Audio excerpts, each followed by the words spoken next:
Welcome to the Crime for Sleep channel. Let me know where you're watching from and what time it is. And don't forget to like, comment, and subscribe. Story 1. She thought it was junk at first, a scrap of masking tape stuck beneath her mailbox. But when she pulled it off, it revealed a brass key and a tag that read, "You forgot this." The key fit no lock in her house until she tried the abandoned shed 2 blocks away. I remember the first time I saw the Bauer case file. The manila folder sat on my desk, unremarkable among the stacks of paperwork that had accumulated over years of investigations. The office was quiet that evening, just the gentle hum of the fluorescent lights and the occasional distant ring of a telephone somewhere in the building. The radiator clicked softly as it pushed warm air through the vents, fighting against the November chill that had settled over the small town of Millfield. I poured myself a cup of coffee, my third that day, and watched as the steam rose in lazy curls above the mug. The clock on the wall ticked steadily toward midnight. I should have gone home hours ago, but something about this case had wrapped itself around my thoughts like fog around streetlights. Rebecca Bauer, 32 years old, elementary school teacher, missing for 17 days before her case landed on my desk. I ran my finger along the edge of the folder before opening it, feeling the slight resistance of the paper against my skin. The first photograph showed her house, a modest bungalow with white trim and blue shutters. Nothing remarkable, nothing that screamed danger or mystery. The report stated that Rebecca had last been seen leaving the school where she taught 3rd grade. Security footage showed her walking to her car at 4:17 p.m. on a Tuesday. She waved to a colleague, adjusted her bag on her shoulder, and disappeared into her silver Honda Civic. The car was later found parked in her driveway, keys in the ignition, driver's door slightly ajar. Her house was undisturbed, no signs of struggle, no blood, no broken glass, just emptiness where a person should have been. I took a sip of my coffee, letting the warmth spread through my chest as I turned to the next page. Witness statements, neighbors who saw nothing unusual, friends who described Rebecca as reliable, organized content, a boyfriend of 3 months who seemed genuinely distressed and had a solid alibi for the evening of her disappearance. The usual dead ends that make missing persons cases so frustrating. Then there was the detail that had kept me in the office past midnight, the mailbox key.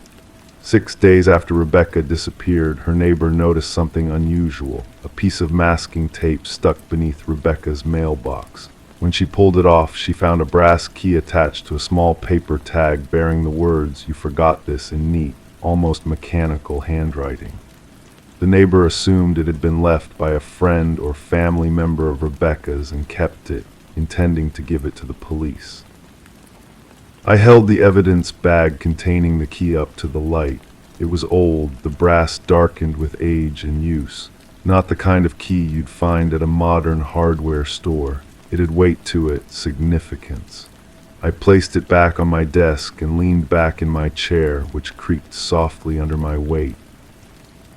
The report continued with the standard procedures, house-to-house inquiries, interviews with Rebecca's colleagues, checks of her financial records and phone logs.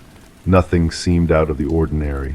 Rebecca Bauer had simply vanished, leaving behind only her car, her home, and a mysterious key that didn't fit any known lock in her possession.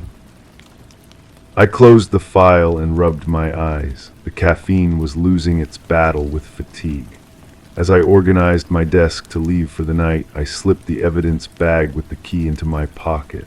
I told myself it was to examine it more closely at home, but truthfully, there was something compelling about that small piece of metal.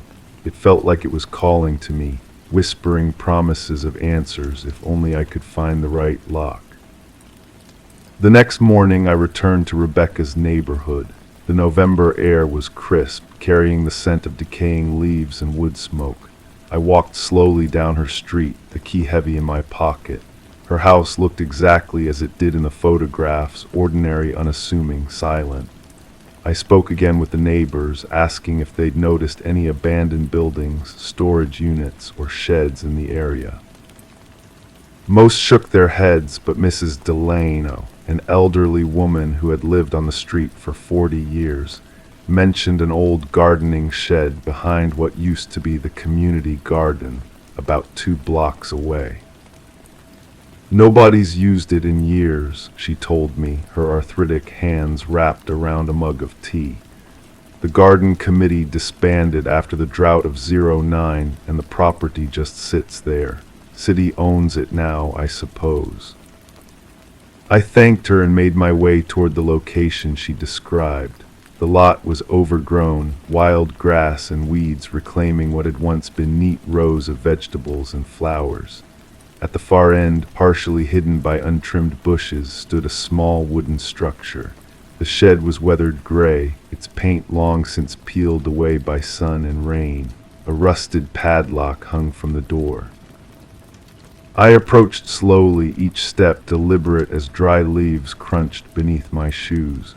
The world seemed very quiet suddenly, no passing cars, no distant voices, just the occasional rustle of branches in the gentle breeze. I stood before the shed, studying the padlock. It looked old, similar in age to the key in my pocket. With gloved hands, I removed the key from its evidence bag.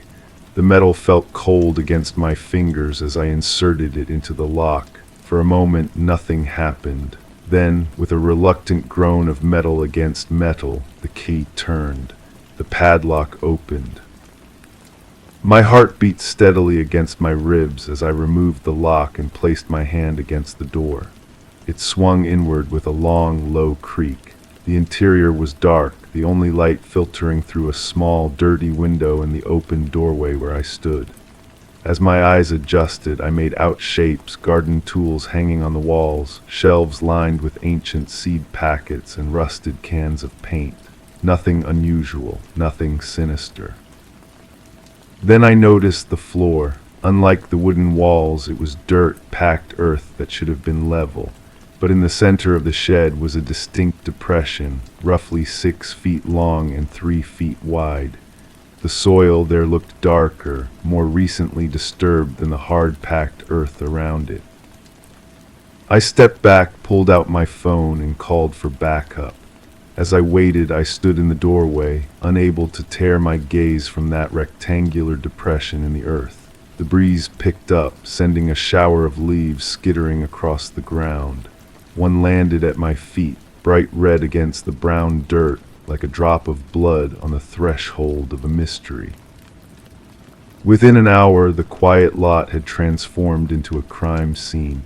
Technicians in white coveralls carefully removed the top layer of soil from the disturbed area. 6 inches down, they found the heavy plastic sheeting. Beneath that, wrapped in a blue tarp, lay the body of Rebecca Bauer. The medical examiner later determined she had died from asphyxiation. Her body showed no signs of violence beyond the fatal suffocation. She had been carefully placed in the shallow grave, her hands folded across her chest, her face peaceful, as if she were merely sleeping. Beside her body, investigators found a small wooden box containing a collection of letters, correspondence between Rebecca and someone who signed only as your secret admirer. The letters dated back 6 months. They started benignly enough, compliments about her teaching, observations about her daily routine, expressions of admiration for her kindness. But they grew increasingly possessive and detailed, revealing an observer who watched her closely, who knew her movements, who believed they shared a special connection that existed only in the writer's mind.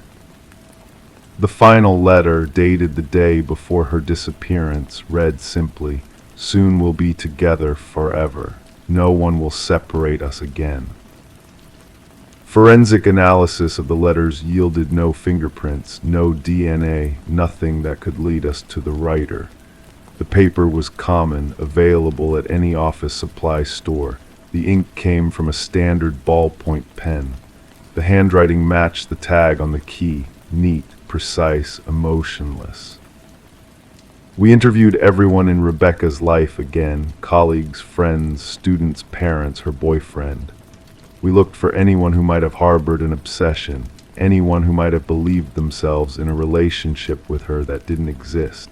We compiled a list of past stalking cases in the county, checked sex offender registries, examined surveillance footage from businesses near her home and school. 2 months later, we still had no suspect. The case remained open, the file growing thicker with reports and interviews that led nowhere.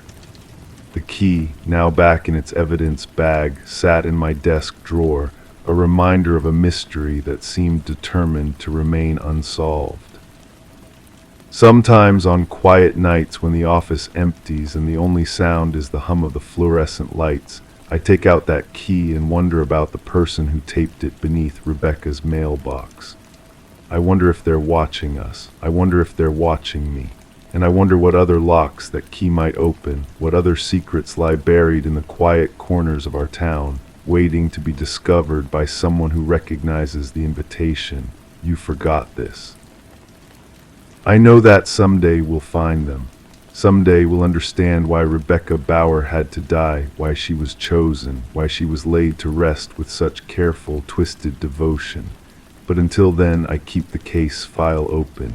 I follow every lead, no matter how small, and I check beneath my own mailbox every morning just to be sure. Because in this line of work, you learn one truth above all others. Some people collect stamps, some collect coins, and some, the most dangerous kind, collect souls. And they always leave a key if you know where to look. Story 2. The old Victorian house had been silent for 3 days before I was called in. Rain pattered softly against the windows as I climbed the creaking stairs, each step releasing the faint scent of aged wood and lingering dust. The case seemed routine at first, a wellness check on Alina Mercer, 68, retired librarian who hadn't been answering her phone. Her sister in Arizona had called it in, concern evident in the 3 increasingly worried voicemails on my desk. I remember the weight of my notebook in my left pocket, the slight resistance of the attic door as I pushed it open. The air was different up there, cooler, drier, undisturbed. My flashlight beam cut through the darkness, illuminating dancing dust motes that swirled in its path like tiny galaxies being born and dying in the span of seconds. That's when I saw them. Rows upon rows of identical mason jars, meticulously arranged on custom-built wooden shelves that lined the rafters. In the beam of my flashlight, they gleamed with an almost reverent quality. Each jar was the same size, sealed with the same type of metal lid, and each bore a carefully printed label. My breath slowed as I approached them, the floorboards beneath my feet protesting softly with each step. The first jar I examined was dated April 17, 1998. Below the date was a name, Margaret Holloway, and beneath that 3 simple words, she deserved it. The jar contained what appeared to be soil, dark and compact. I moved to the next one, Thomas Redgrave, September 3, 2001, never saw it coming. Another jar of soil, though this one seemed to have small fragments of something white mixed in. I didn't touch them. Something in my 20 years of detective work told me not to disturb these artifacts. Instead, I continued my slow progression down the line, documenting each label with methodical precision, the scratch of my pen against paper the only sound besides my measured breathing and the distant patter of rain. The jars continued chronologically, 12 in total spanning from 1998 to 2019, each with a name, each with a date, each with its cryptic phrase, and each containing what appeared to be soil, though the composition varied slightly from jar to jar. Some had tiny white fragments, others had threads of fabric, one had what looked like a shard of blue plastic. The final jar was different. It sat slightly apart from the others, and unlike its companions, this jar had no name. The date read December 2023, just 3 months away, and instead of a handwritten phrase, it bore a single printed sticker, soon. This jar was empty, waiting to be filled. I stood there for what felt like hours, though my watch insisted it was only minutes. The cold air seemed to wrap around me like a living thing, and the silence of the attic pressed against my eardrums. I've been in crime scenes that shouted their stories at you, blood spatter that recounted violence in vivid detail, overturned furniture that spoke of struggle and desperation. But this attic whispered, and somehow that was worse. I called it in. Within the hour, the house was awash with the subtle glow of police lights filtered through rain and fog. Crime scene technicians moved through the space with quiet efficiency, photographing and cataloging each jar. The medical examiner arrived, her face settling into the grave expression I'd come to recognize over years of working together. "Alina Mercer's body?" I asked quietly as she approached. "Not in the house," she replied, her voice barely above a whisper. "No sign of her anywhere."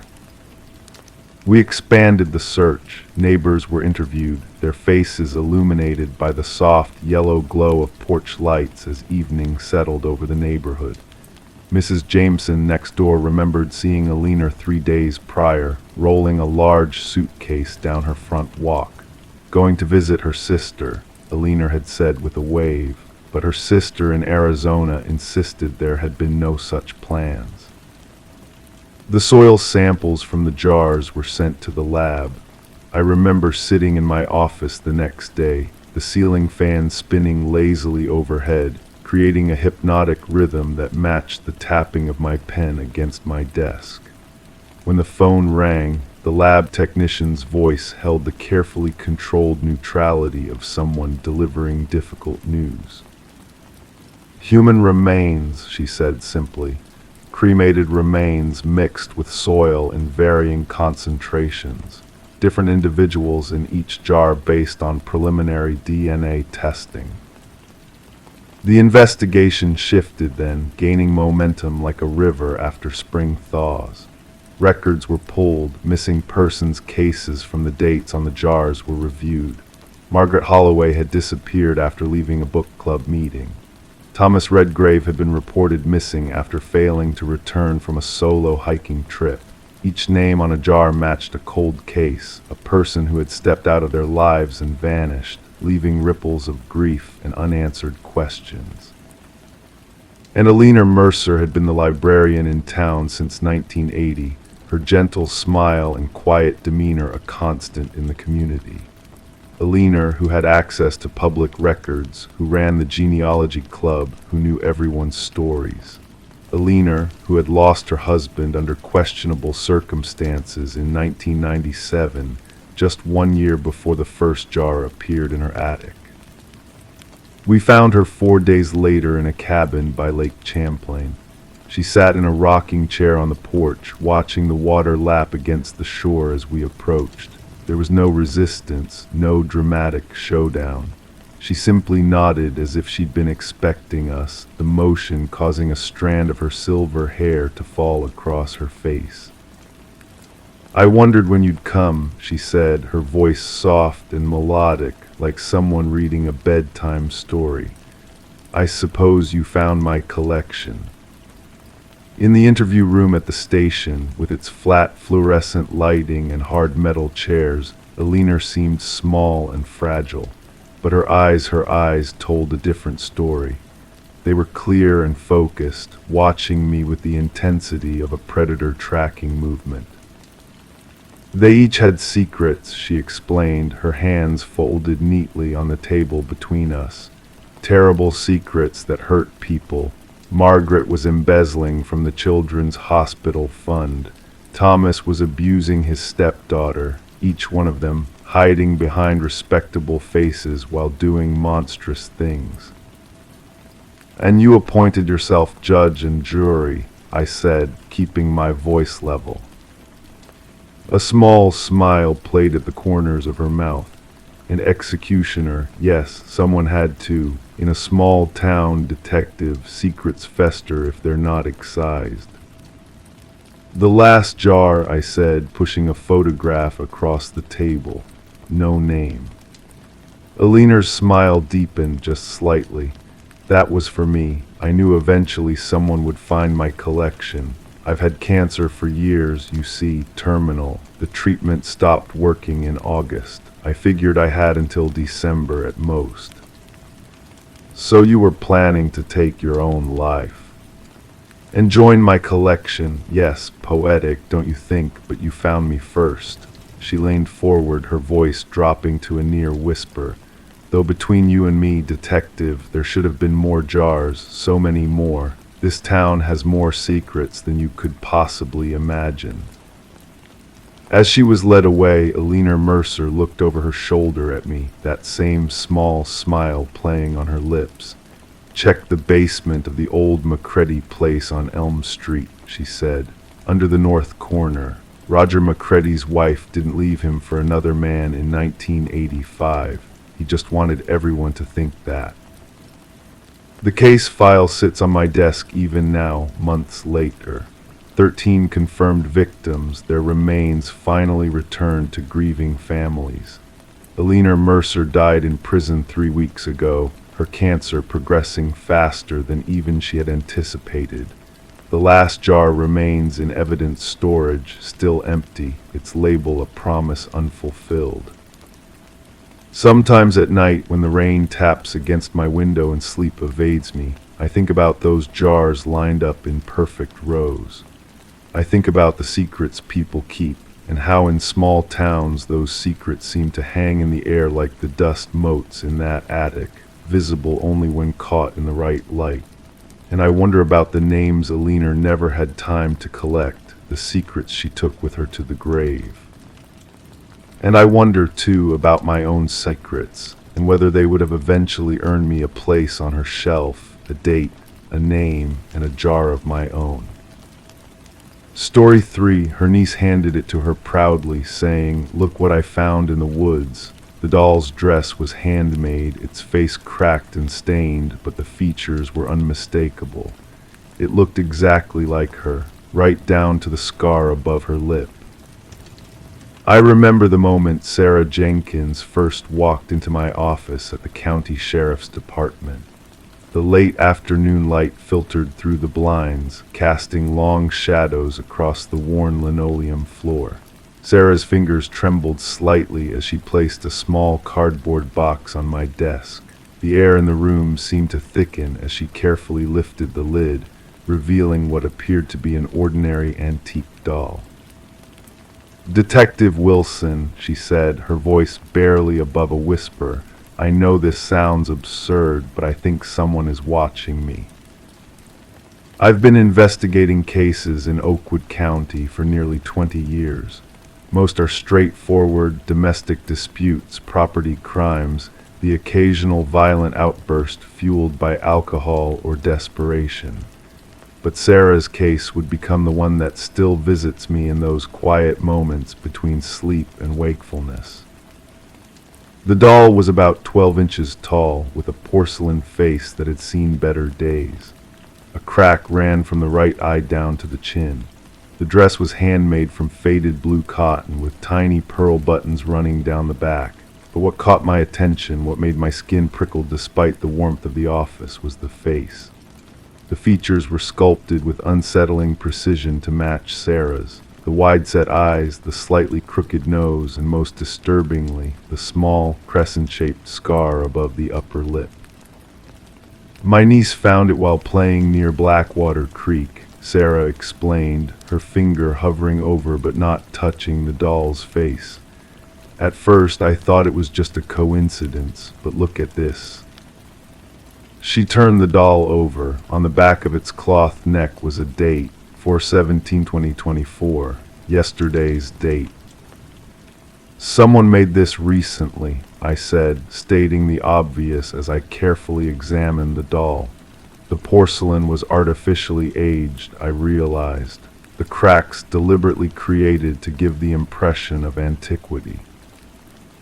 I took Sarah's statement, noting how she'd recently moved back to Oakwood after 15 years away.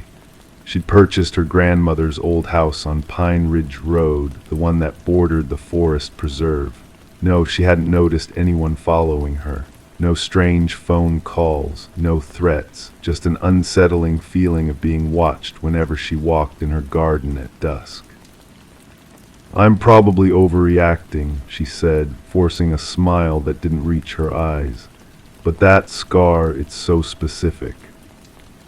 I assured her we would investigate, though privately I wondered what we could realistically do. A creepy doll wasn't a crime. Still, something about the precision of it, the deliberate nature of the creation, left me uneasy. The following morning I drove out to Sarah's property. Pine Ridge Road wound through a stretch of countryside that had resisted development.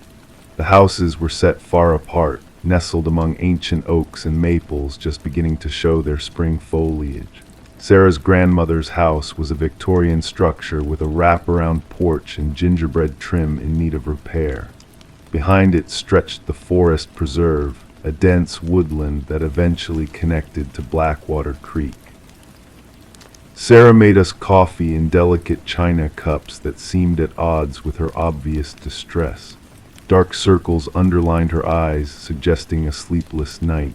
As we talked, I noticed a collection of photographs on her mantelpiece, Sarah as a child, standing in this very garden.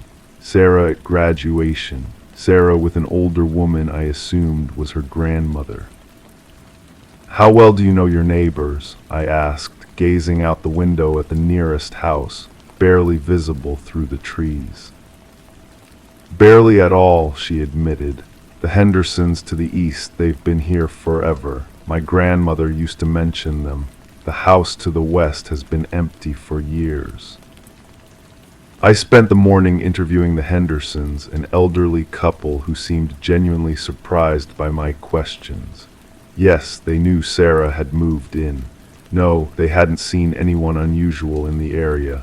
By lunchtime, I had nothing concrete to report, just a deepening sense that something wasn't right. 3 days later, Sarah called the station. Her voice was controlled, but I could hear the underlying panic. "There's another one," she said simply. This doll was smaller, made of cloth with button eyes. It wore a red coat identical to the one Sarah had worn while gardening the previous day. Pinned to its chest was a small, yellowed photograph, Sarah at about 12 years old, standing by Blackwater Creek. On the back, written in faded blue ink, "She doesn't belong here." The photograph troubled me more than the doll itself. It suggested this wasn't random. The perpetrator knew Sarah, or at least knew of her childhood connection to Oakwood. I had the area around Sarah's house patrolled regularly, but our department was small, resources limited. Sarah installed security cameras, changed her routines. For 3 weeks, nothing happened. Then on a rainy Tuesday morning, a package arrived on her doorstep, no postmark, no delivery record captured on camera. Inside was a miniature replica of Sarah's bedroom, detailed down to the pattern on her quilt and the books on her nightstand. The investigation intensified. We pulled records of everyone with a history of stalking or harassment in the county. I interviewed former classmates who remembered Sarah from before she left town. Most expressed surprise she'd returned at all, given the circumstances of her departure, her parents' messy divorce, the rumors that had circulated about her family. One name kept surfacing, Daniel Mercer. He'd lived in the now empty house next to Sarah's grandmother's property. As teenagers, he and Sarah had been inseparable until something happened the summer before she left. No one seemed clear on the details, but several people mentioned an incident at Blackwater Creek. Finding Mercer proved difficult. He'd left Oakwood shortly after Sarah, moving from place to place. His last known address was in a city 3 hours away. When I finally tracked him down, he was living in a small apartment filled with intricate wood carvings and handmade furniture. He seemed genuinely surprised by my questions, his confusion appearing authentic. "Sarah's back in Oakwood?" he asked, his hands working a piece of wood even as we spoke, fingers moving with practiced precision. I had no idea. I watched those fingers, wondering if they had crafted the dolls, but something about his reaction didn't fit the profile I'd been building of our perpetrator. Mercer agreed to come to the station for further questioning, but I left his apartment unconvinced of his involvement. Meanwhile, the dolls continued to appear, each one more detailed, each one accompanied by some small artifact from Sarah's past. A ribbon she'd worn to a school dance, a page from her childhood diary, a pressed flower from her grandmother's garden. The break in the case came unexpectedly. Sarah called me one morning, her voice tight with controlled fear. "I remembered something," she said, "about the summer before I left. We met at a cafe in town rather than her house." Sarah clutched her coffee mug with both hands as she spoke, her gaze fixed on the table between us. "There was a girl," she began, "Eliza Crane. She lived in the foster home at the edge of town. She used to follow me and Daniel around. We weren't kind to her." The name was familiar from my research. Elizabeth Eliza Crane had been in and out of the system since childhood. After leaving Oakwood, she'd been arrested several times for minor offenses, trespassing, petty theft. Then she disappeared from the system entirely about 5 years ago. "She used to make dolls," Sarah continued, her voice dropping. "She'd give them to me as gifts. I threw them away in front of her once." The pieces began to align. I pulled records on Eliza Crane, discovering she'd returned to Oakwood 6 months ago. She was working at a craft store in the next town over, living in a small rental cabin near, of all places, Blackwater Creek. The cabin was immaculate when we arrived, every surface clean, every item in its place. On a wooden workbench by the window sat 3 dolls in various stages of completion. Nearby, a collection of photographs, all of Sarah taken from a distance. Sarah gardening, Sarah shopping in town, Sarah standing at her bedroom window, unaware she was being observed. Eliza Crane was arrested that evening as she returned from work. She offered no resistance, no explanation. In her possession was another doll, this one with a tiny knife sewn into its cloth hand. During questioning, Eliza spoke little, but what she did say haunts me still. "I just wanted her to see me," she whispered, her fingers working invisible threads in the air. "The way I always saw her, the way I made her, perfect in every detail." The case was closed. Eliza Crane was charged with stalking and making criminal threats. But sometimes, on quiet nights when the wind moves through the trees outside my window, I think about those dolls, the meticulous attention to detail, the devotion twisted into something dark and threatening. I think about the fine line between love and obsession, between remembering and refusing to let go. And I check my doorstep, just to be certain nothing has been left there while I slept. Story 4. The janitor had warned her not to go down there, but curiosity won. Past the storage shelves and broken desks, she found a heavy wooden door bolted shut, scratched into the wood, dozens of tally marks, and a name she hadn't heard since childhood, her own. I remember the call that came in on a Tuesday morning, the kind of autumn day where fog clings to the ground like reluctant ghosts. Detective work is rarely as dramatic as television makes it seem, but occasionally a case arrives that feels plucked from the pages of fiction. The Westfield Elementary School incident was one of those cases. My coffee was still warm, steam rising in lazy spirals when my phone buzzed against the worn oak of my desk. Principal Davis's voice trembled slightly as he explained the situation. One of his teachers, Alina Mercer, had discovered something unusual in the school basement, something that had left her badly shaken.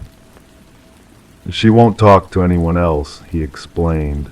"She specifically asked for you." I hadn't spoken to Alina Mercer in nearly 20 years. We'd grown up in the same small town, attended the same schools, but our paths had diverged after graduation. Last I'd heard, she'd returned to Westfield to teach 3rd grade, while I had joined the County Detective Bureau. The drive to Westfield Elementary took exactly 17 minutes. The building hadn't changed much since I'd walked its halls as a student, the same red brick exterior, the same flagpole where we used to gather for morning announcements. Only now 2 police cruisers were parked out front, their presence incongruous against the cheerful mural of woodland animals decorating the entrance. Inside, the familiar scent of floor polish and chalk dust mingled with something else, anxiety, perhaps.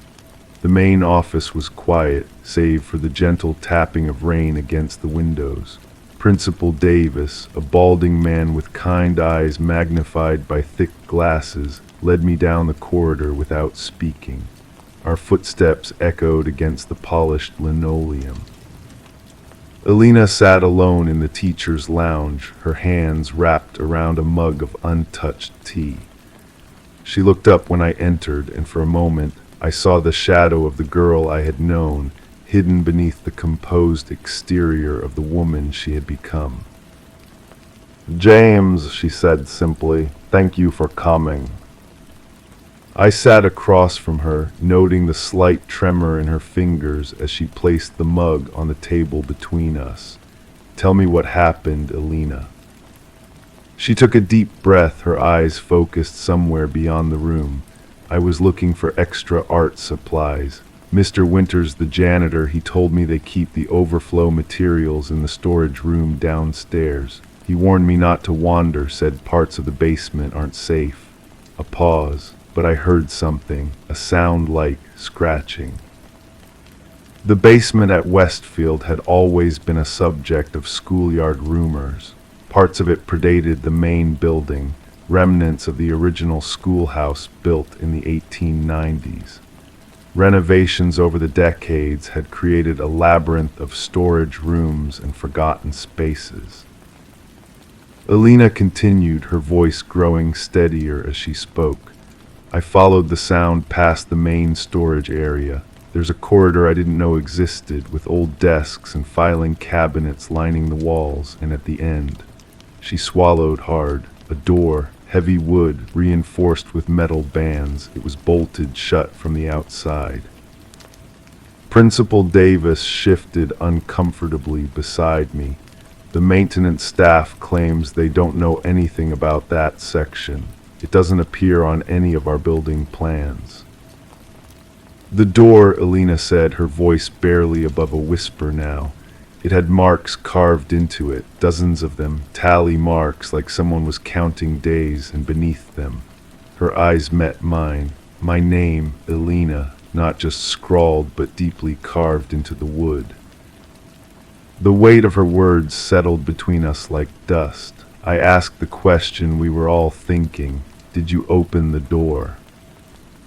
She shook her head. I couldn't. The bolt was rusted in place, would need tools to move it, but her voice faltered. I pressed my ear against the wood. There was silence then, a soft tapping, like fingers drumming gently on the other side. Principal Davis looked pale. "We've called a locksmith to help us open it safely. We thought you should be present, given the unusual circumstances." The walk to the basement felt longer than it should have. The stairwell lights buzzed overhead, casting harsh shadows against concrete walls. The air grew cooler, mustier with each step we descended. At the bottom, a heavy fire door separated the stairwell from the basement proper. Mr. Winters, the janitor, met us there. He was older than I expected, with calloused hands and eyes that had seen too much. "I've worked here 27 years, he said without preamble. "Never seen anyone go down that far corridor. It's always been locked." "But not today," Alina said quietly. "No, ma'am. Found the padlock broken this morning during my rounds. Figured it was kids messing around." The locksmith, a local man named Bauer, nodded to me as we proceeded.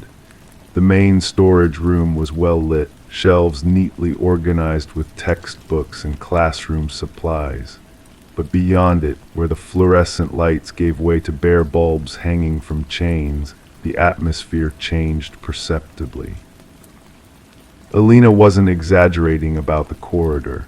It felt forgotten, untouched for years.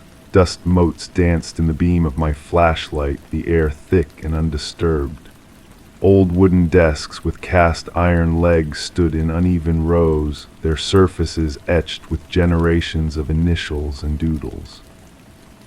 And there at the end stood the door. It was older than the building itself, solid oak darkened with age. Metal bands reinforced its length, and a heavy iron bolt, now visibly corroded, secured it shut. But what drew my attention were the marks Alina had described. Tally marks, scores of them, grouped in sets of 5. They covered nearly half the door's surface, carved with what must have been painstaking precision, and below them in letters 3 inches high, ELENA. The locksmith approached cautiously, examining the door without touching it. "This isn't original to the school," he murmured. "This is colonial craftsmanship, likely salvaged from somewhere else, built into the foundation when they constructed this wing." "Can you open it?" Principal Davis asked. Bauer nodded, selecting tools from his case. The bolts seized up from age, but it should move. While he worked, I studied the tally marks more closely. They weren't random. The spacing was too precise, the depth too consistent. This wasn't idle scratching, it was deliberate record keeping. I counted quickly over 300 marks. "Almost a year," I said aloud. Alina looked at me. "What?" "The marks, if each one represents a day, that's nearly a year of counting." The locksmith worked silently, applying penetrating oil to the bolt's mechanism. After several minutes, he gripped it with both hands and pulled. For a moment, nothing happened. Then, with a sound like a distant scream, the bolt slid free. No one moved. The door remained closed, heavy and imposing in the dim light. "Should we wait for backup?" Principal Davis whispered. I shook my head. "Whatever's behind there has been waiting long enough." Carefully, I placed my hand on the door's surface. It felt cool, almost cold beneath my palm. With steady pressure, I pushed it open. The hinges groaned, protesting movement after years, perhaps decades of stillness.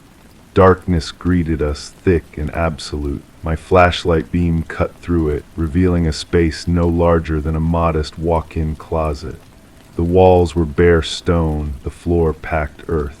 Empty, save for a small wooden chair positioned in the center of the room. Empty but not unused, because there on the wall opposite the door, scratched into the stone with the same meticulous precision as the tally marks outside, was a message. "I knew you'd come back, ELENA." The room had been abandoned for years, this was clear from the undisturbed dust that coated every surface. Yet somehow, impossibly, the chair held the faint impression of someone having recently sat there. Alina stood frozen beside me. "I don't understand," she whispered.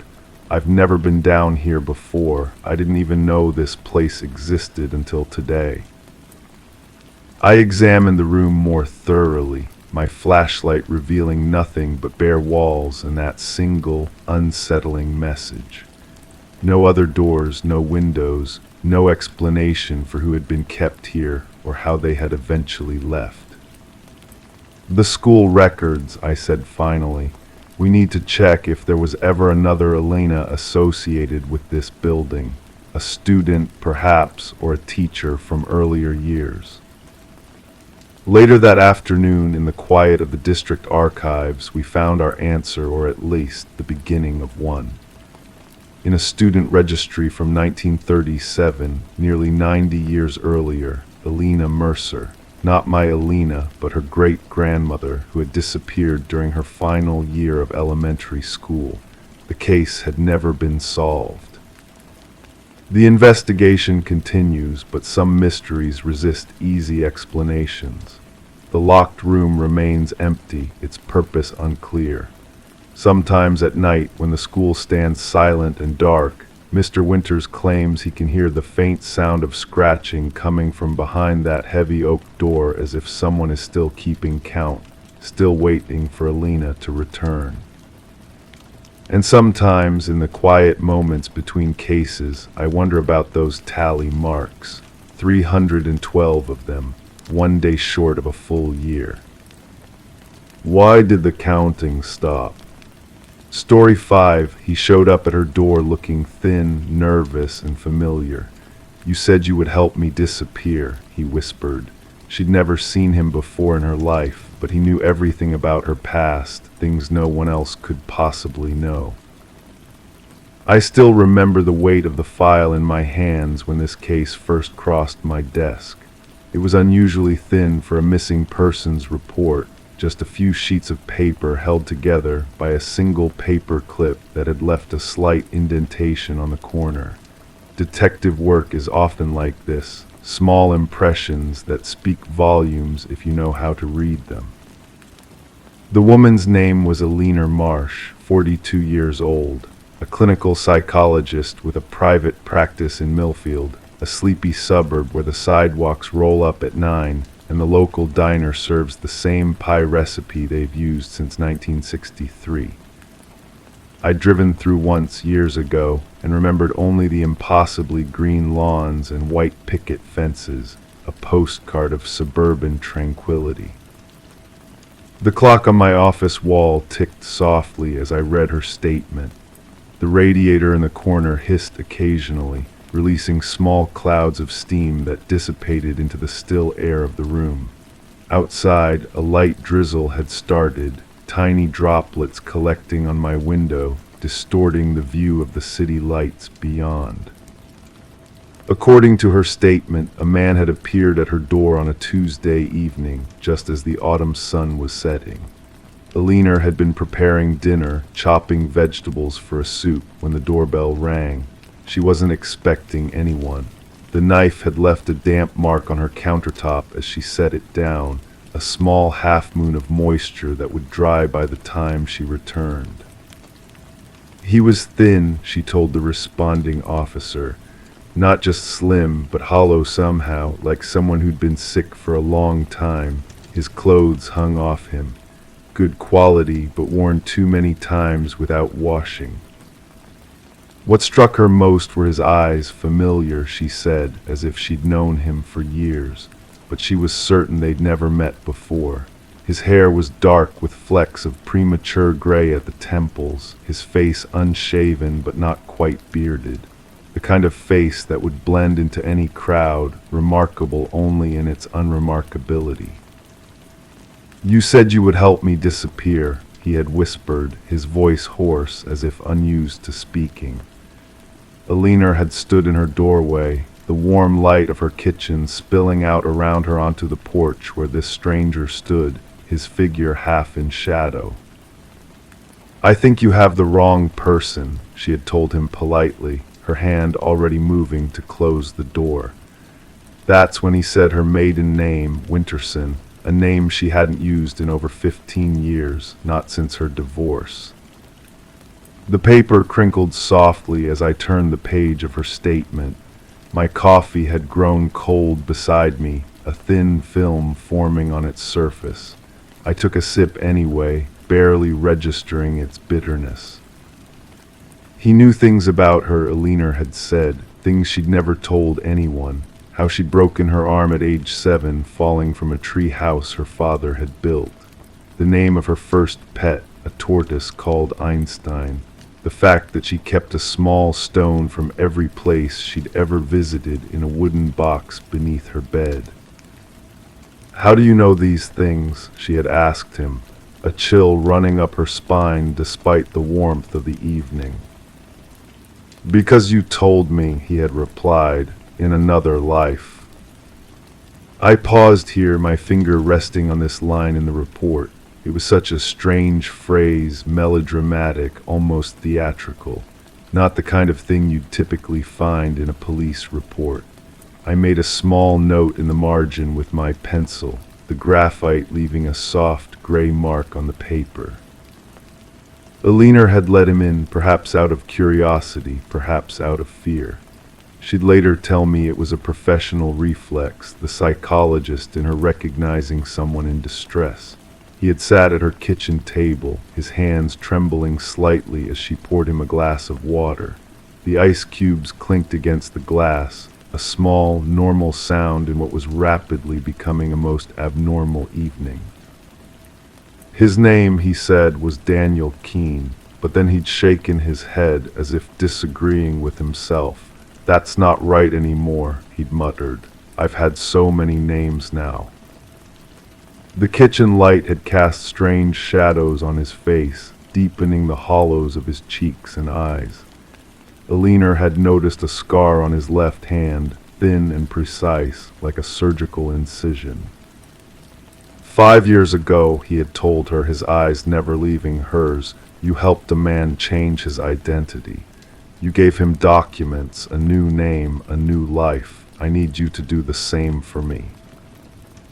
Alina had no memory of ever doing such a thing. Her practice mainly dealt with anxiety disorders and mild depression. She'd never been involved in anything even remotely criminal, and yet this stranger spoke with such conviction, such absolute certainty. "I don't know what you're talking about," she had told him firmly. "I think you should leave." But Daniel, if that was indeed his name, had continued as if he hadn't heard her. He described in meticulous detail a procedure that sounded more like something from a spy novel than real life. Fake passports, offshore accounts, carefully constructed backstories. All things that Alina Marsh, respectable psychologist, would never have knowledge of. The next part of the report was what had brought the case to my desk. Daniel had reached into his pocket and removed a photograph, faded and creased as if it had been handled many times. In the photograph were two people, a younger version of Daniel, healthier and smiling, standing next to a woman who looked exactly like Alina. Except Alina had no memory of the photograph ever being taken. "That's not me," she had insisted, despite the undeniable resemblance. "It is," Daniel had replied softly, "just not in this timeline." The rain had intensified outside my window, drumming a gentle rhythm against the glass. I stretched, feeling the tension in my shoulders from hunching over the file for too long. The fluorescent light above me hummed faintly, a sound you only notice in the stillness of night. What had followed was a story so bizarre that the responding officer had initially suspected a mental health crisis. Daniel claimed to be from what he called a parallel track, not quite our world, but one very similar. A world where Alina Marsh was not just a psychologist, but also someone who helped people disappear when they were in danger. In his world, he claimed, they had met when he needed to escape from powerful people who wanted him silenced. He discovered something. Here the report noted that he'd become vague and evasive, something that they didn't want revealed. Alina had eventually called the police. Daniel had not resisted when they arrived, allowing himself to be led away calmly, almost as if he'd expected it. He'd had no identification on him, no wallet, no phone. The only possessions in his pockets were the photograph and a small brass key that didn't seem to fit any conventional lock. 3 days after his arrest for trespassing and harassment, Daniel Keene had vanished from his cell. No signs of forced entry, no disruption to the station's security cameras. One moment he was there, sitting quietly on his bunk, and the next he was gone, as if he'd simply stepped out of our reality.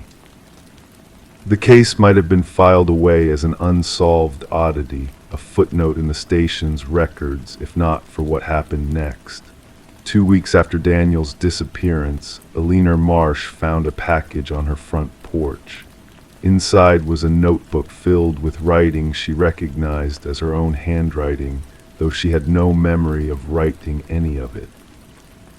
The notebook contained detailed instructions for creating new identities, along with names and dates that meant nothing to her, and on the final page a simple message: for when he comes back, he always comes back.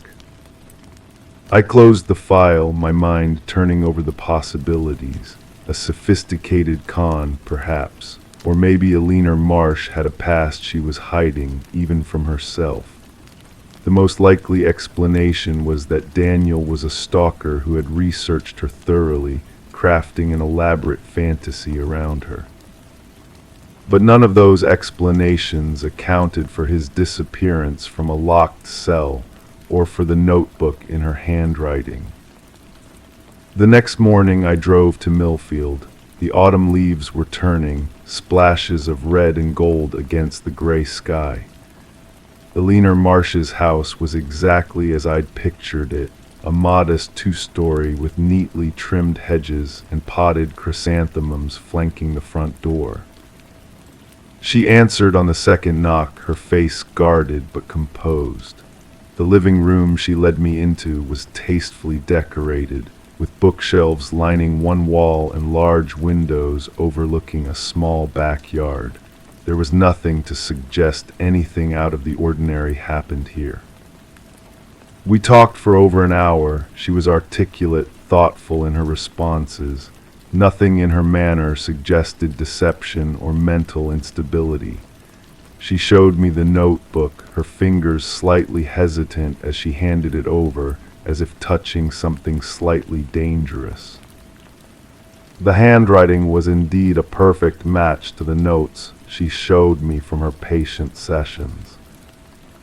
"Do you believe him?" I asked finally, as the conversation reached its natural conclusion, about being from another timeline. Alina was silent for a long moment, her fingers absently tracing the rim of her teacup. "I believe he believes it," she said carefully, "but what frightens me more is this." She tapped the notebook, "because either I wrote this and somehow forgot, or—" She didn't finish the sentence. She didn't need to.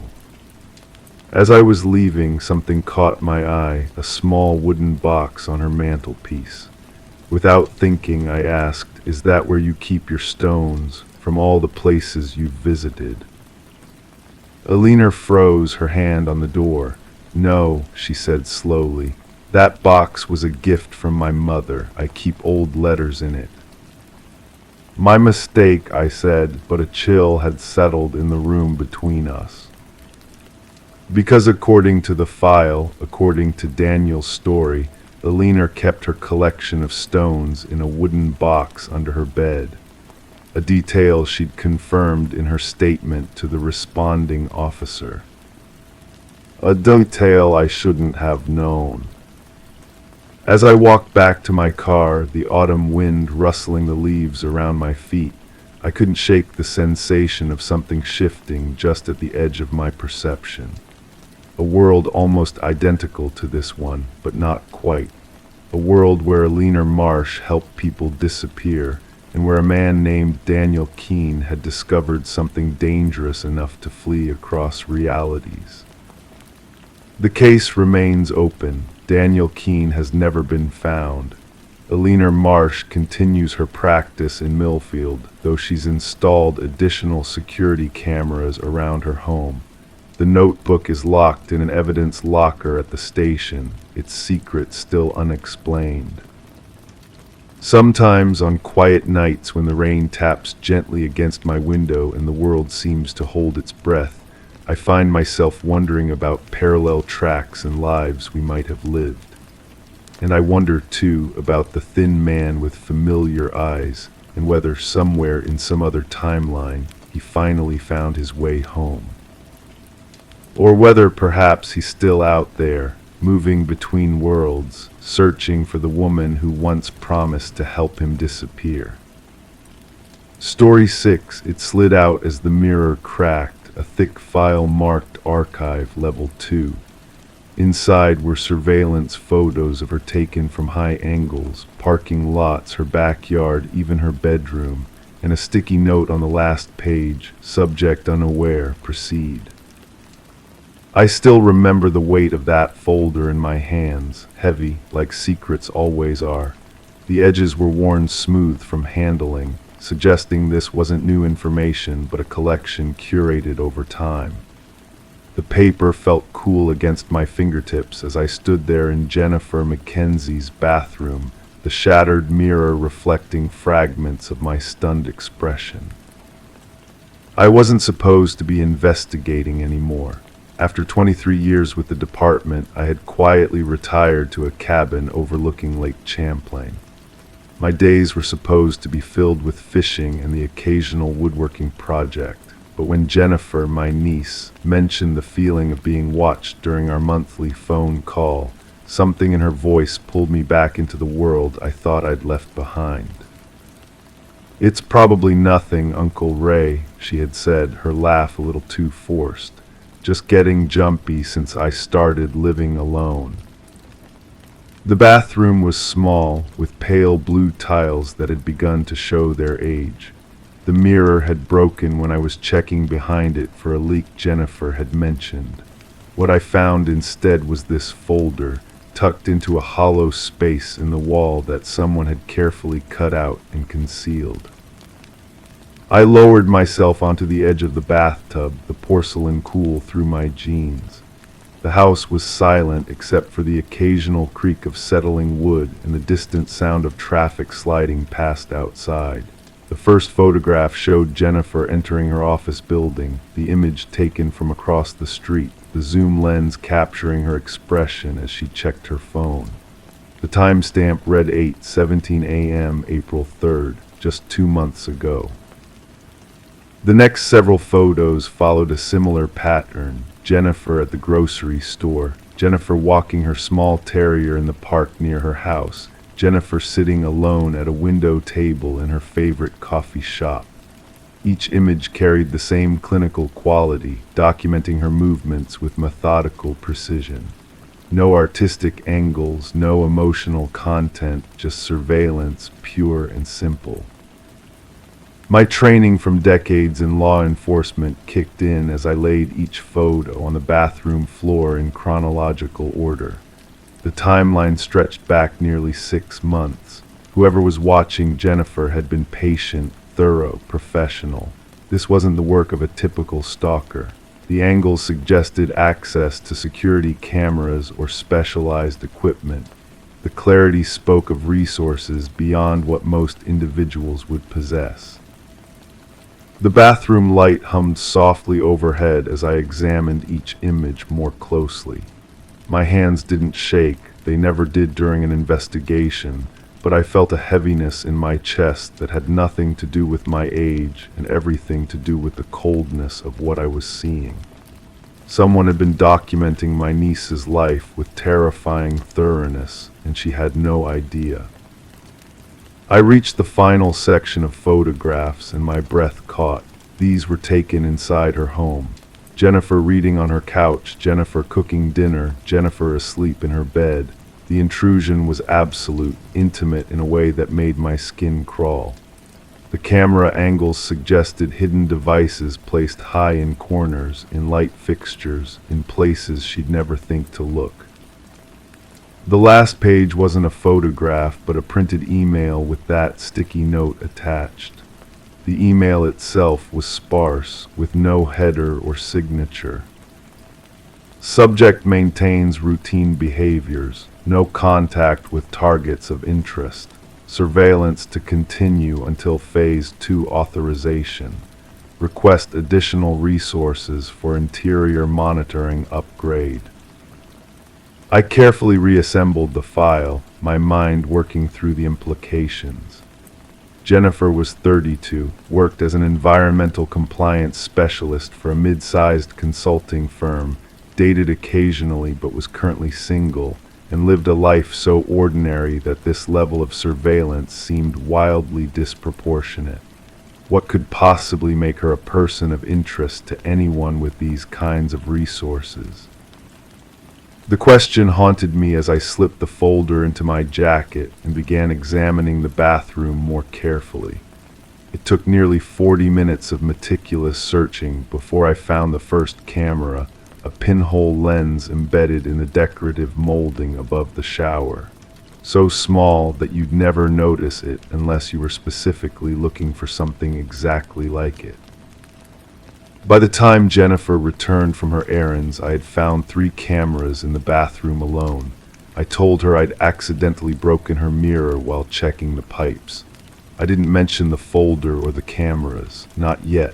First, I needed to understand what we were dealing with, and warning her prematurely might only trigger Phase 2, whatever that meant. "Don't worry about the mirror," she said, setting her grocery bags on the kitchen counter. It was old anyway, but did you find what was causing that dripping sound? I shook my head, forcing a smile that felt foreign on my face. False alarm, probably just the pipes settling. That night I sat in my car across the street from Jennifer's house, the folder open beside me. The streetlight cast a soft amber glow across the photographs as I began making notes. The surveillance had patterns. Certain days were more heavily documented than others. Jennifer's interactions with anyone were given special attention, and there were gaps, periods of 3 or 4 days where no photos were taken at all.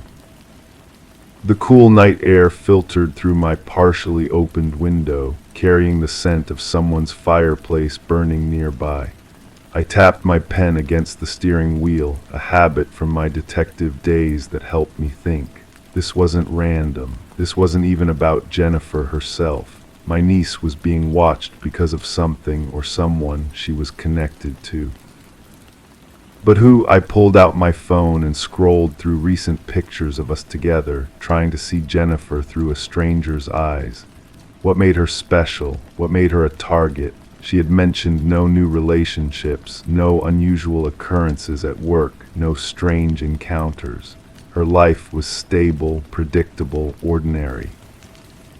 Unless that was exactly the point. The realization came slowly, settling into my mind like sediment in still water.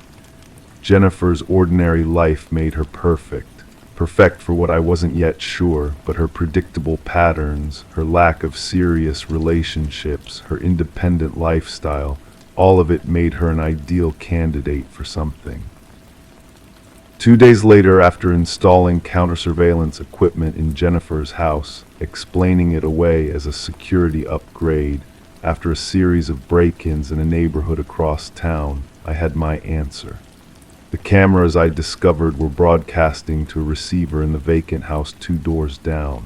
The property had been purchased 3 months earlier by a shell company that, with some digging, I traced to a private security firm with government contracts.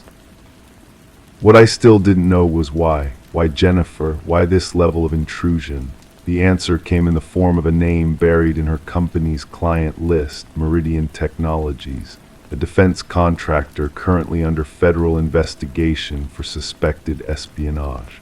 Jennifer had been their compliance officer for exactly 1 project 6 months earlier, right when the surveillance began. They weren't watching Jennifer because of who she was. They were watching her because of what she might have seen without realizing it. Documents, communications, meetings, something had passed through her hands that mattered to someone powerful enough to mount this kind of operation. I sat in my motel room, the pieces finally forming a coherent picture. Jennifer was being monitored to see if she had connected the dots on whatever Meridian was hiding and to identify anyone she might share that information with. The proceed note suggested they were preparing to move beyond passive surveillance. The question now wasn't why anymore, but how to protect her without triggering whatever came next. I knew enough about these kinds of operations to understand that simply confronting the Watchers would only endanger Jennifer further. They'd recruited professionals, which meant they'd plan for contingencies. 1 week later, Jennifer moved to stay with her mother in Oregon, taking a sudden leave of absence from work for family reasons. The surveillance team would follow her, of course, but they'd find nothing of interest.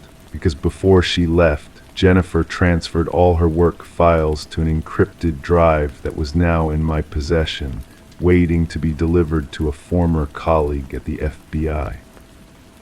As for the folder that started it all, I left it exactly where I found it, behind a newly installed bathroom mirror.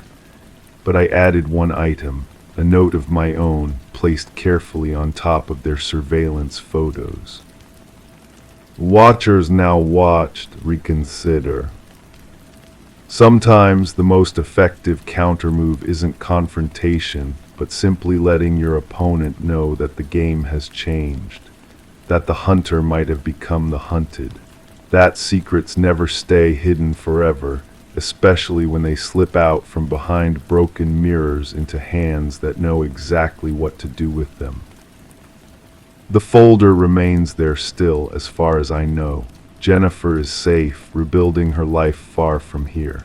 The investigation into Meridian continues, now with evidence they never intended to see the light of day.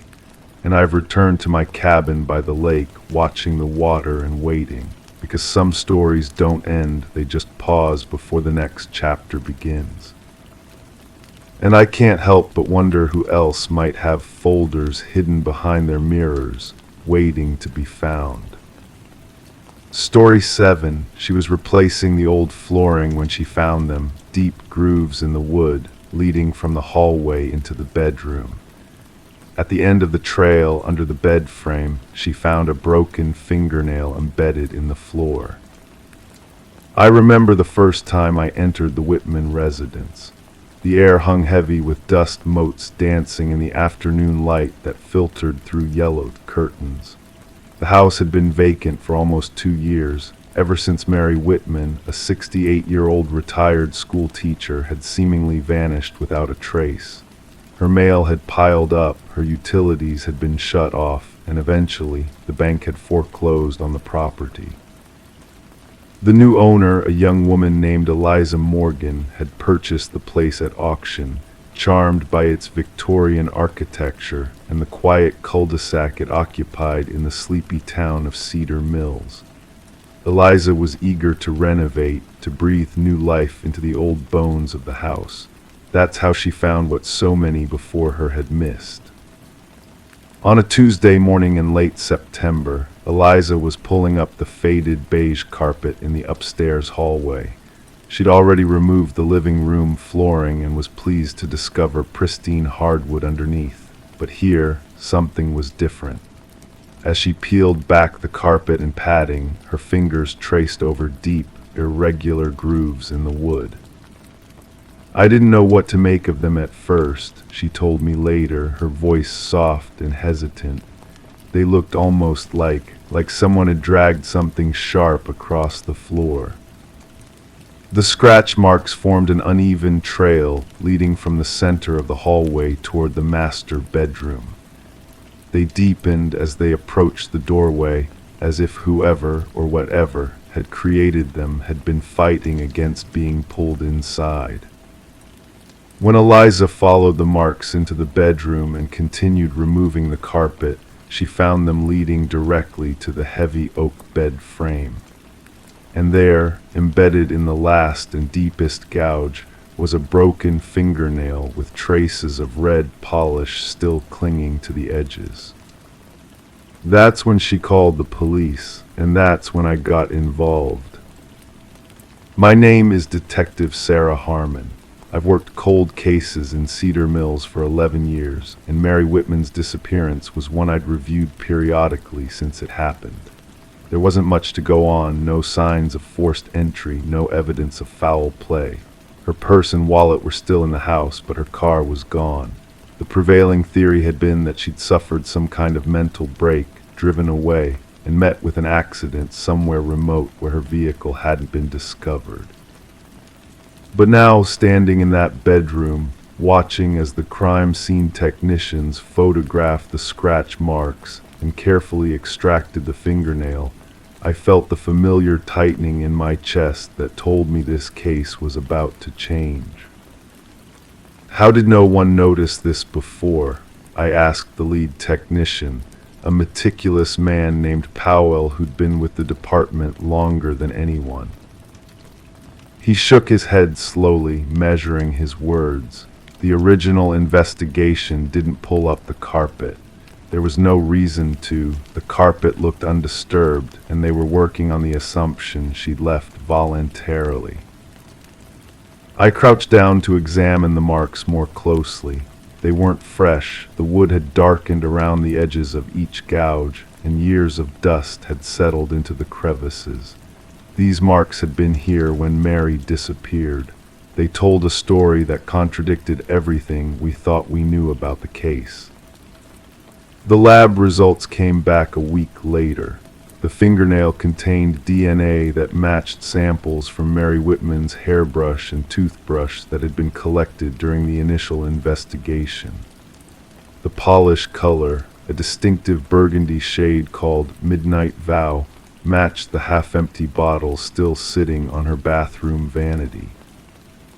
I spent hours at my desk revisiting every detail of the original case file. Mary had no known enemies. She'd retired 5 years before her disappearance after teaching third grade for over 40 years. She was well-liked, active in her church, and regularly volunteered at the local animal shelter. Her husband had passed away a decade earlier from heart failure, and they had no children. Her closest relative was a niece who lived 3 states away and visited only during holidays. What had happened in that house? The scratch marks told a story of struggle, of someone being dragged against their will. But by whom, and why had they taken her car? The breakthrough came from an unexpected source. As part of the renewed investigation, we obtained Mary's phone records from the months leading up to her disappearance. 3 weeks before she vanished, she'd made several calls to a local handyman named Victor Mercer. Mercer was in his 50s now, with a reputation as a reliable worker who specialized in helping elderly residents with home repairs. He had no criminal record beyond a DUI from his 20s. When I interviewed him at his modest home on the edge of town, he seemed genuinely surprised to hear about the scratch marks. "I fixed a leaking pipe under her kitchen sink," he explained, his calloused hands wrapped around a mug of coffee. "And then she called me back to look at her furnace before winter. That was it." But something in his manner didn't sit right with me, a slight tension around his eyes when he spoke about her. I requested permission to search his garage, suggesting it was a routine part of following up on anyone who had access to the house around that time. Remarkably, he agreed without hesitation. "Go ahead," he said, gesturing toward the detached structure behind his house. "I've got nothing to hide."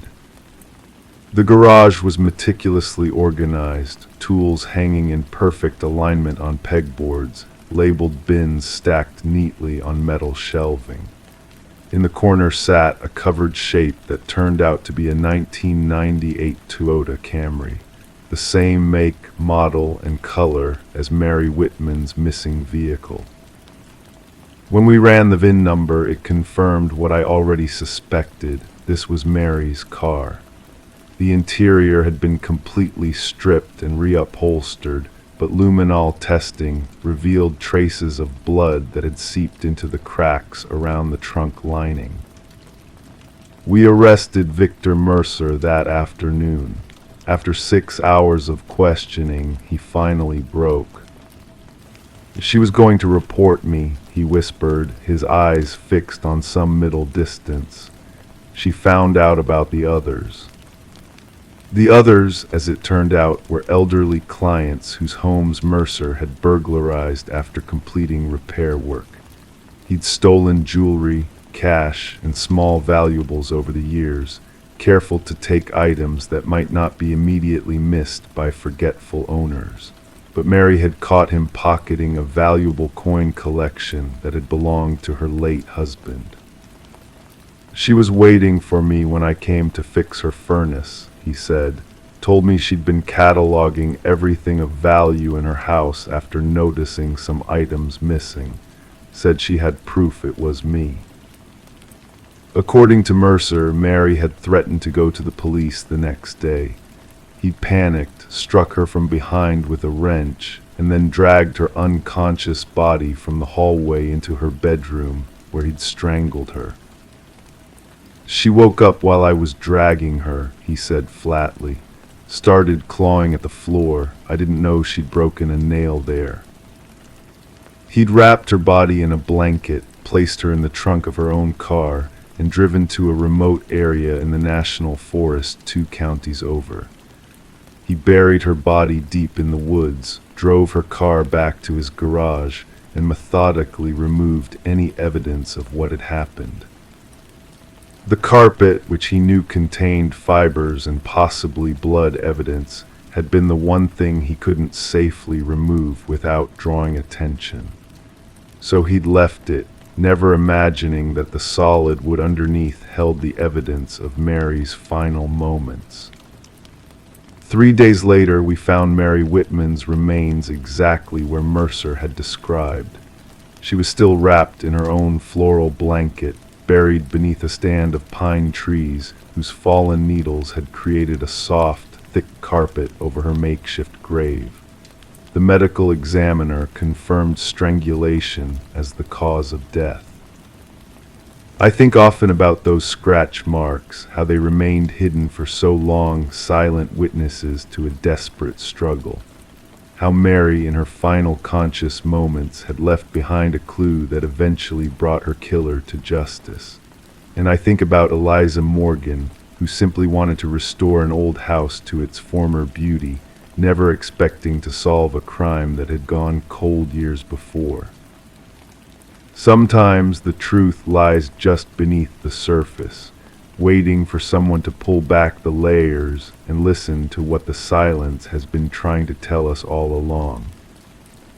Story 8, it was barely visible in daylight, but at night with the TV off she could see it, a phrase etched into the black glass. 5 words. "Stop acting like it's over."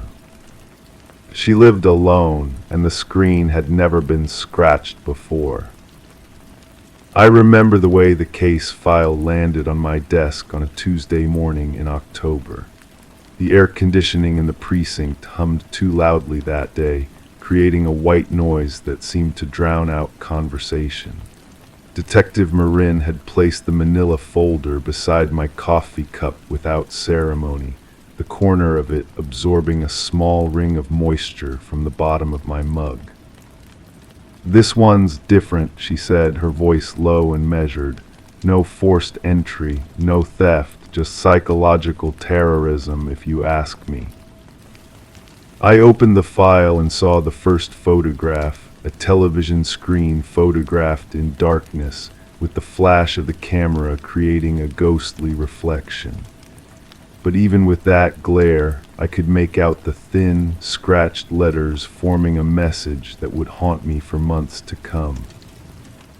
Alina Reeves lived in apartment 4C of the Westlake residences. a renovated building from the 1930s with high ceilings and crown molding that attracted young professionals who appreciated historical charm.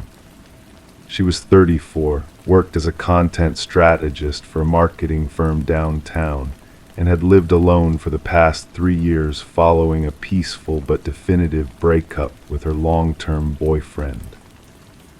The bedroom in her apartment was painted a soft blue-gray. I noticed this immediately upon entering the scene 2 days after she'd made the report. The television sat across from her bed on a low mid-century modern credenza. Nothing about the room suggested disruption or violence. Everything was in its proper place. "I first noticed it 3 nights ago," Alina explained, her voice steady but her fingers repeatedly tucking and untucking her hair behind her ear. "I was about to turn on a show before bed when I saw something strange on the screen. I thought it was dust at first." She described how she'd reached for a microfiber cloth to wipe it away, but as her hand approached the screen, the overhead light caught the grooves in the glass. That's when she saw it wasn't dust at all, but a message carved with something sharp. "Stop acting like it's over." "I haven't been in a relationship for almost a year," she told me, sitting on the edge of her perfectly made bed. "My last boyfriend, Marcus, moved to Seattle in January. It was completely amicable." I nodded, making notes in my small leather-bound notebook, the pages making a soft sound as they turned. The pen left smooth blue ink trails across the paper as I documented her statement. "And you're certain no one else has a key to your apartment?" I asked, looking up from my notes. "Just the building manager," she replied, "and I've been home every night for the past 2 weeks. I've been working on a major presentation. I would have noticed if someone came in." The building had a security system, but it was basic. Cameras in the lobby and at exit doors, but none in the hallways. I spent that afternoon reviewing grainy footage of the lobby, watching residents come and go, looking for anyone who didn't belong. The soft hum of the security office's computer fan created a rhythmic backdrop to my investigation. The following day, I interviewed the building manager, a man named Harris with thinning hair and glasses that slid down his nose when he talked. The key cabinet in his office was organized meticulously, each key hanging on its own labeled hook. "I haven't been in Ms. Reeves' apartment since she moved in," he assured me, his voice carrying a slight tremor that I've learned comes with age rather than deception. "We only use the master keys for emergencies." The building maintenance records showed no service calls to Alina's apartment in over 6 months. No plumbers, no electricians, no workers who might have been alone with her television. 3 days into the investigation, Alina called the precinct at 2:14 a.m. Her voice on the phone was tight with controlled fear. "There's another message," she whispered, "on my bathroom mirror this time." I drove through empty streets to reach her apartment, the streetlights creating pools of amber that disappeared in my rearview mirror. The night security guard recognized me and nodded as I passed through the lobby. Written in what appeared to be lipstick on her bathroom mirror were 4 words, "Remember what you promised." Alina stood in her living room, arms wrapped around herself, wearing a gray sweatshirt that seemed too large for her frame. "That's my lipstick," she said, pointing to an open makeup bag on her bathroom counter. "But I didn't write that. I was asleep." I examined her windows, all locked from the inside. The door showed no signs of forced entry. The security camera in the lobby hadn't captured anyone unusual entering the building. "Did you make a promise to someone?" I asked, sitting across from her at her small kitchen table. something important that someone might feel you've forgotten. She shook her head slowly, then stopped. A small crease formed between her eyebrows. Wait, she said, there was something, but it was years ago. Alina told me about a friend from college, Diane Mercer. They had been close roommates for 3 years. Before graduation, during a late-night conversation after too many glasses of wine, they had made a pact. If either of them ever reached a point of true success in their careers, they would help the other. But we lost touch, Alina explained. Last I heard, she was struggling to find steady work. That was maybe 4 years ago. It took another day to locate Diane Mercer. She was working at a small design agency across town. When I called her, she sounded surprised to hear Alina's name. We haven't spoken in years, she confirmed. Is she okay? A background check showed Diane had no criminal record. Her social media accounts revealed a modest life, pictures of a small apartment, a cat, occasional outings with friends. Nothing suggested obsession or resentment. The next development came when Alina discovered a third message, this time on her laptop screen when she woke it from sleep mode. The text cursor had been used to type in a document she'd left open. You can't erase what you did. We installed a small camera in Alina's apartment with her permission. For 3 nights, nothing happened. The footage showed Alina sleeping, occasionally getting up for water, the ambient glow of street lights filtering through her curtains. On the 4th night at 3:17 a.m., Alina herself got up from bed. The camera captured her walking to the television, then to the bathroom, then to her laptop. Her movements were fluid but strange, purposeful, yet not fully conscious. When I showed her the footage the next morning, she stared at the screen in disbelief. That's not possible, she whispered. I don't sleepwalk, I never have. But the evidence was undeniable. Alina was leaving the messages herself. A consultation with a sleep specialist led to a referral to Dr. Miranda Lewis, a neuropsychologist who specialized in parasomnia and dissociative disorders. After several sessions, a theory emerged. Alina experienced a traumatic event 6 years ago, Dr. Lewis explained to me in her office, the sound of a white noise machine outside her door ensuring our conversation remained private. A car accident where she was driving. Her passenger, a coworker, sustained serious injuries. Alina had never mentioned this accident. When confronted gently with this information, tears filled her eyes. I didn't think it was relevant, she said softly. Jackson recovered, we both moved on. But her unconscious mind hadn't moved on. The presentation she had been working on was for a potential client, the same company where Jackson had worked. Seeing the company name had triggered something deep in her psyche. Her conscious mind decided it was over, Dr. Lewis explained. But another part of her is still processing guilt, still believing she needs to be punished or reminded of what happened. In rare cases, psychological stress can manifest in complex behaviors during sleep. Alina's mind was literally having a conversation with itself, one part leaving messages for her waking self to find.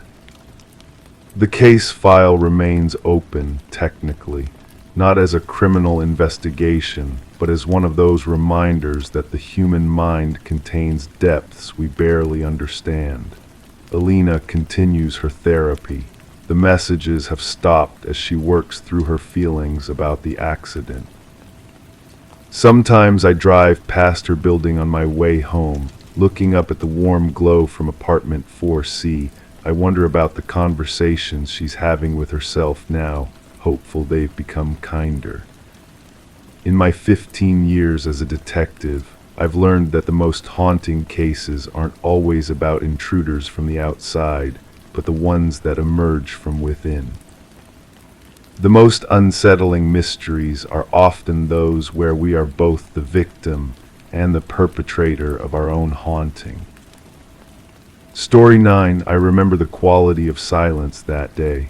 Not the absence of sound, but rather the presence of something else, the soft whisper of an empty house settling into itself, the gentle sigh of floorboards that had seen decades pass beneath them.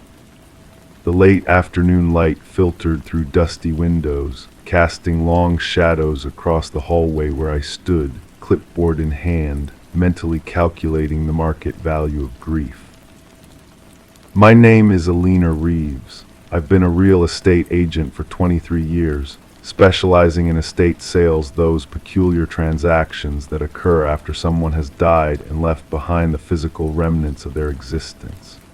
This particular house belonged to a Dr. Marcus Whitfield, a retired psychiatrist who had passed away without any immediate family.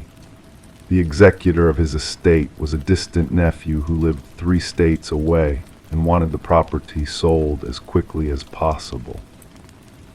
"Just listed at market value, Ms. Reeves," he had said over the phone, his voice tinged with the particular indifference that comes from inheriting something from someone you barely knew. "I don't need to see it. Whatever you find inside, just deal with it appropriately." The house itself was unremarkable, a modest 2-story colonial built in the 1950s, tucked away on a quiet street lined with oak trees that had grown thick and tall over the decades. 3 bedrooms upstairs, living room and kitchen downstairs, hardwood floors that needed refinishing, walls that needed paint, standard procedure, except for the door at the end of the hallway. I noticed it immediately because it didn't match the others, newer, heavier, reinforced with steel along its edges. But what truly caught my eye were the locks. Not 1 or 2, as you might expect for an exterior door, but 10 of them, different brands, different sizes, running in a vertical line from top to bottom. Some were standard deadbolts, others were digital keypads, and there was even an old-fashioned padlock near the bottom. Storage space, the executor had mentioned casually when I inquired about the floor plan. Uncle Marcus was apparently quite protective of his belongings. The key ring the executor had mailed me contained dozens of keys, but only 6 matched any of the locks on that door. The remaining 4 locks were electronic, requiring codes I didn't have.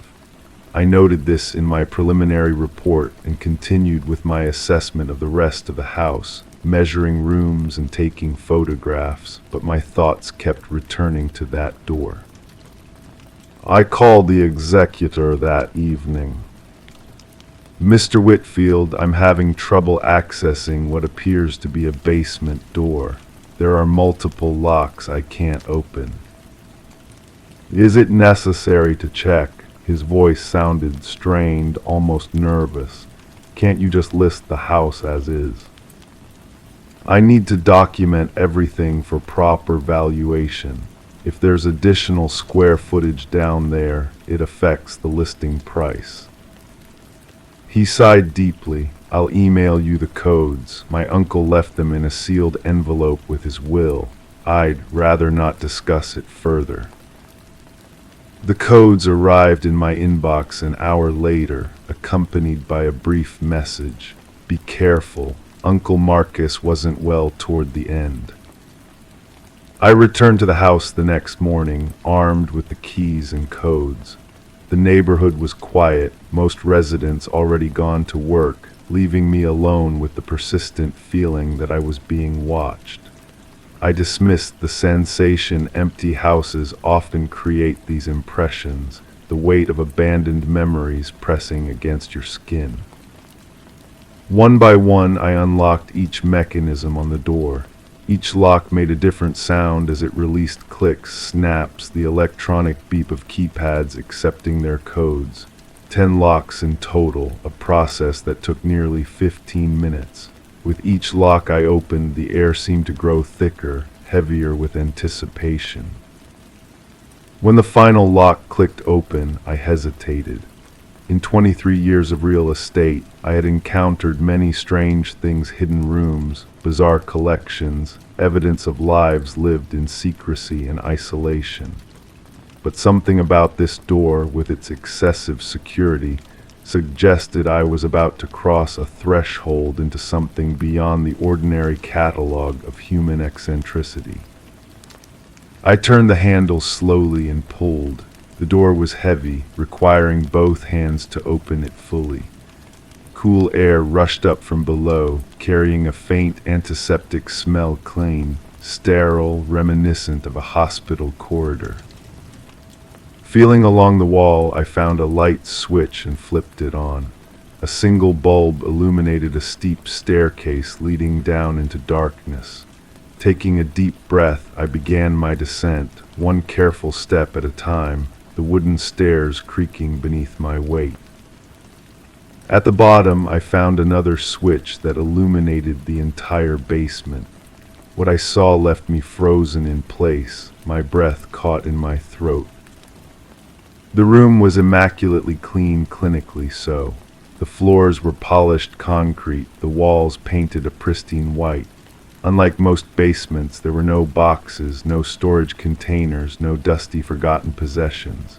Instead, the space was entirely empty except for 3 items: a single metal chair bolted to the floor in the center of the room, a small table beside it, and a speaker system embedded in the far wall. I approached the chair slowly, noting the leather straps attached to its arms and legs. On the table lay a single manila folder, labeled with a date from 3 years ago and the words "Patient 17." My fingers trembled slightly as I opened it, revealing pages of handwritten notes in tight, precise script. "Patient continues to resist treatment," the first page began. "Claims her name is Elena Reeves and that she is being held against her will. Delusion persists despite increased medication." My heart seemed to stop. I flipped through more pages, each containing detailed observations of treatment sessions with this patient who apparently shared my name. The final entry, dated just weeks before Dr. Whitfield's death, read, "Patient escaped during power outage. Security measures increased. When found, will require more aggressive reconditioning." A soft click echoed through the room, and suddenly the speaker on the wall activated. "Elena Reeves," a calm, measured voice announced. "Elena Reeves." It repeated my name over and over, in a hypnotic cadence that seemed designed to penetrate the mind.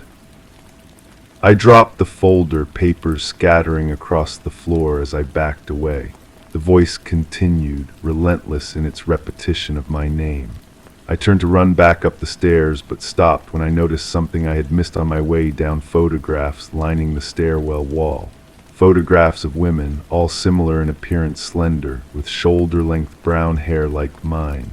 Each photo was labeled with the same name, Elena Reeves. I fled up the stairs, the voice following me until I slammed the basement door shut.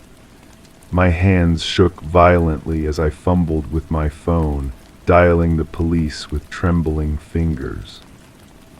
The investigation revealed that Dr. Marcus Whitfield had been treating patients illegally in his home for years after his license was revoked.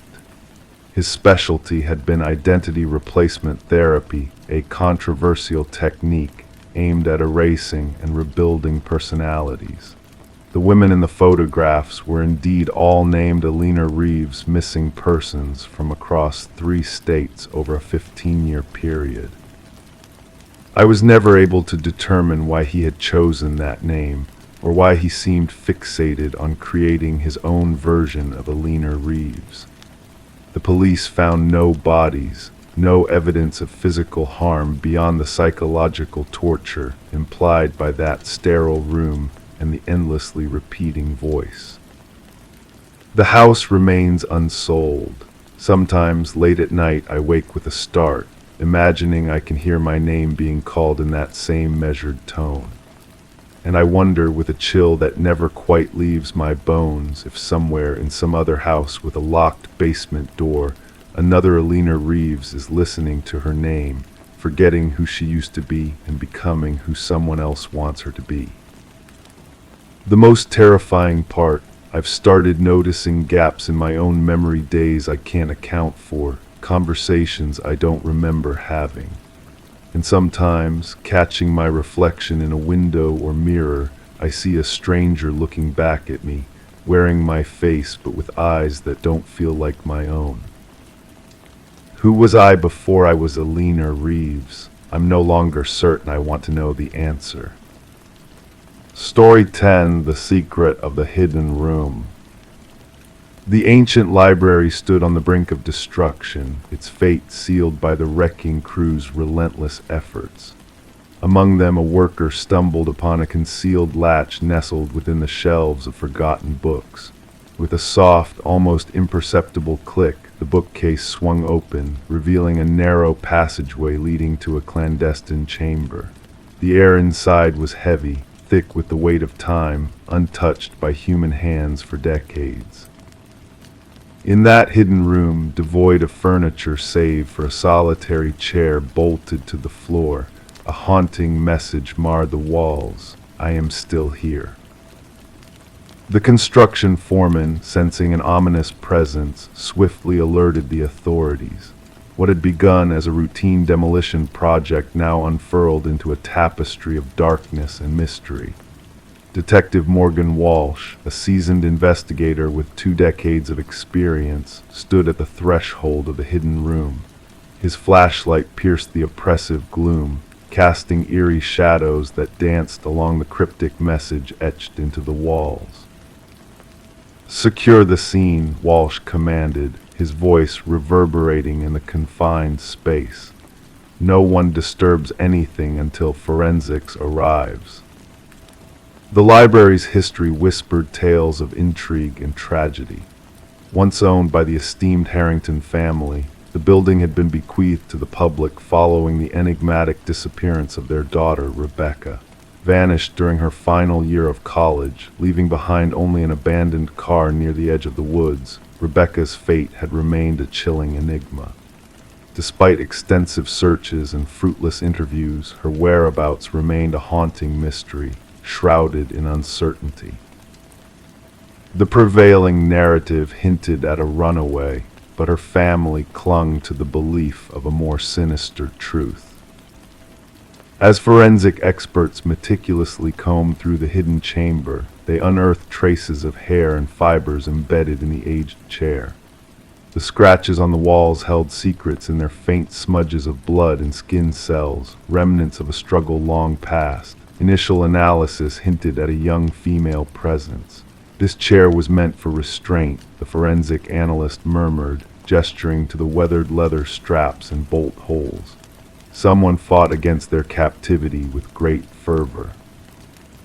Detective Walsh, driven by an insatiable thirst for answers, delved into the enigmatic history of the Harrington family. The timing of the library's donation after Rebecca's disappearance tugged at his investigative instincts. A peculiar connection emerged, hinting at a deeper, darker narrative waiting to be unveiled. Further scrutiny uncovered a disturbing detail. The very bookshelf concealing the hidden room had been installed by a contractor exclusively hired by Maxwell Harrington, Rebecca's uncle and the family's patriarch.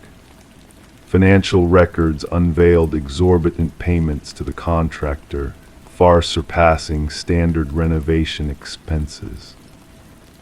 Former library staff, bewildered by the revelations, shared their astonishment. None had been privy to the existence of the concealed space, though an elderly librarian recollected Maxwell's solitary sojourns in that secluded section of the building after hours. She had presumed his solitude stemmed from a love of reading, oblivious to the dark secrets shrouded within the walls. The investigation took a sinister turn as DNA evidence from the hidden room aligned with samples extracted from Rebecca's hairbrush, discovered in her untouched bedroom. The grim timeline began to crystallize, painting a harrowing portrait of captivity and betrayal. Rebecca had not fled. She had been ensnared behind the innocuous facade of a bookshelf, potentially by a member of her own kin. Armed with a warrant, detectives stormed the Harrington estate. In Maxwell's private sanctum, a leather-bound journal concealed within a false drawer bore witness to his chilling obsession with his niece. Detailed entries chronicled months of escalating fixation until the final, damning confession leapt from the pages. She threatened to expose me. I cannot allow that. The room will be her prison until she acquiesces. Confronted with irrefutable evidence, Maxwell's stoic veneer crumbled. She was a threat to everything, he confessed, his voice devoid of remorse. Rebecca stumbled upon financial secrets I had safeguarded for years. The family's reputation was at stake. I had no choice but to silence her. The sordid truth unfurled in all its ghastly detail. Maxwell had lured Rebecca to the library, entombed her within the hidden chamber, and extinguished her life when desperation collided with defiance. Ground-penetrating radar pierced the earth beneath the hidden room, confirming the presence of skeletal remains. Through painstaking excavation, Rebecca's fragile bones emerged, adorned with the silver bracelet bestowed upon her by loving parents on her 20th birthday. The Harrington clan bore witness to Maxwell's sentencing, their solemn visages a testament to the justice long overdue. Rebecca's mother clutched the recovered bracelet, a poignant relic amidst the wreckage of shattered lives and unspoken grief. The library's demolition, once imminent, now stood suspended in a liminal space of mourning and reckoning. Floral tributes adorned the entrance, a silent chorus honoring a life extinguished prematurely, a truth veiled behind the veneer of respectability. In a cruel twist of fate, it was Rebecca's desperate plea, "I am still here," that echoed through the annals of time, ensuring her memory endured, and justice, though belated, prevailed in the end. Story 11, the Polaroid lay nestled among memories, a relic of a distant past. Within its faded frame, familiar scenes unfolded, a birthday party frozen in time, with smiles and flickering candles that whispered of joy long gone. Yet beneath the surface of nostalgia, a chilling mystery lurked. The daughter, Sarah Winters, stumbled upon this unsettling truth while sifting through her late mother's attic, a treasure trove of forgotten moments sealed in a cardboard box labeled memories. As Sarah delved into the stack of old photographs, she noticed a subtle anomaly that sent shivers down her spine. In the background of each picture, a shadowy figure loomed, a spectral presence unnoticed by the revelers frozen in time.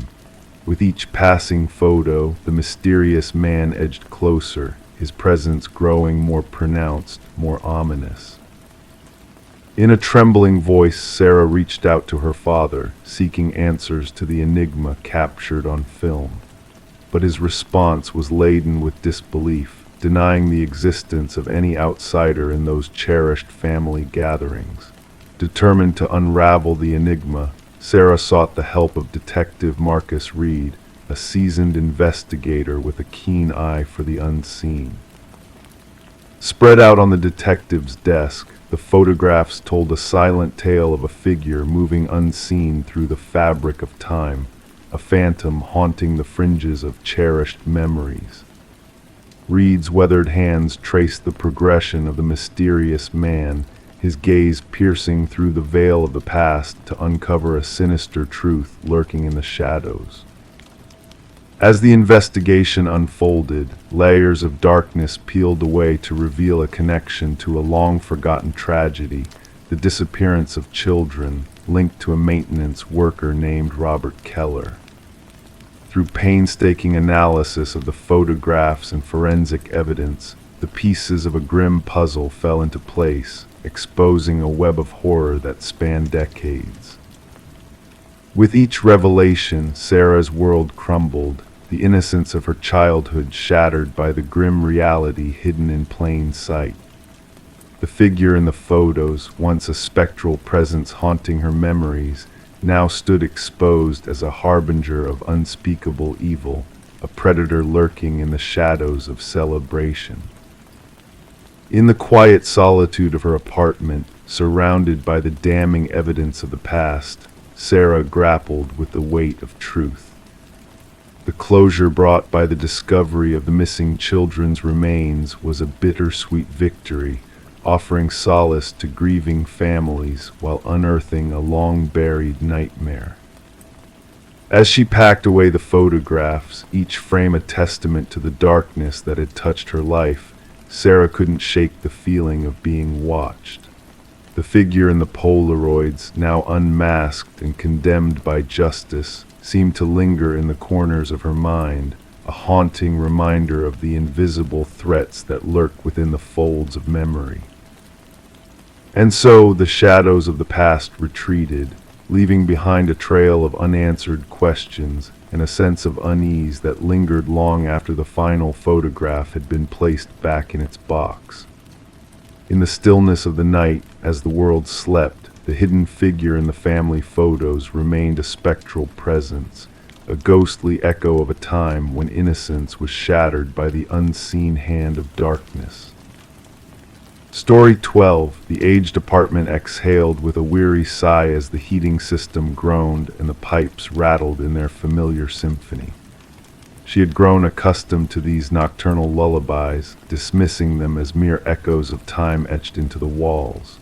But one night, a subtle shift in the air unveiled a whispered secret, a voice so delicate yet unmistakably clear, weaving through the vents like a ghostly melody. It was not a mere echo of a neighbor's conversation. It was a soft beckoning, calling her name in hushed tones that danced on the edge of her consciousness. Intrigued yet apprehensive, she pressed her ear against the cold metal grate, feeling the faint brush of frigid air against her skin. And then, almost teasingly, the voice spoke again, "I know you can hear me." Detective Morgan Shaw stood in silent contemplation within the heart of the vacant apartment, her gaze fixated on the rusted vent cover pried open with eerie intent. Around her, the forensics team moved with precision, capturing every detail with flashes of light as the somber scene unfolded. Alina Reeves, the missing soul whose absence had lingered for 7 haunting days, until the scent of her absence breached the building's walls. Her voice, her fears, her whispers through the vents all dismissed as figments of a troubled mind by those who should have listened. Officer Patel recited the details from his notepad, recounting Alina's futile attempts to seek solace from the voices that haunted her, only to be met with indifference. Shaw knelt beside the vent, tracing the desperate scratches etched into the metal, a silent plea for freedom from within. Alina, the kind-hearted teacher with a garden of thriving plants and a smile that warmed her students' hearts.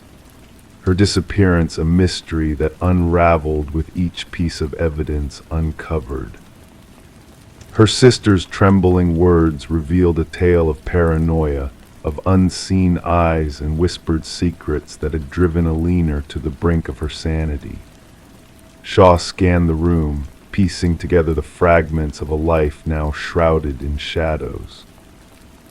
The forensics report whispered of fibers entwined in the vent, fingerprints unknown, and a haunting trail of audio recordings that painted a portrait of a soul tormented by unseen forces. The building's dark history emerged like a specter from the past, unveiling a trail of tenants scarred by whispers, by unseen hands that lingered in the shadows of their lives. Harold Weber, the silent guardian of the building's secrets, stood at the center of Shaw's gaze, his calm facade masking a darkness that chilled her to the core. His words veiled in innocence, his eyes betraying a truth he dared not utter. The hidden passage within Aliner's sanctuary unveiled a realm of darkness, a hidden world where someone had dwelled among the walls, a phantom watcher lurking in the shadows.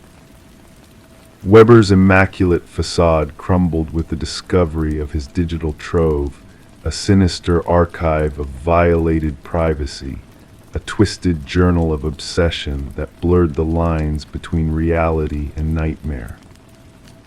The truth, a chilling revelation of lives intertwined by unseen threads, of whispers that echoed through the walls, binding victims to a fate crafted by a predator hiding in plain sight.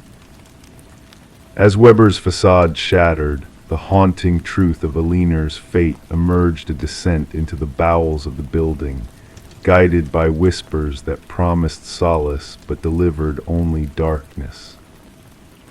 The families of those touched by Weber's malevolent presence stepped forward, their voices a chorus of grief and disbelief, a testament to the shadows that lingered long after his capture.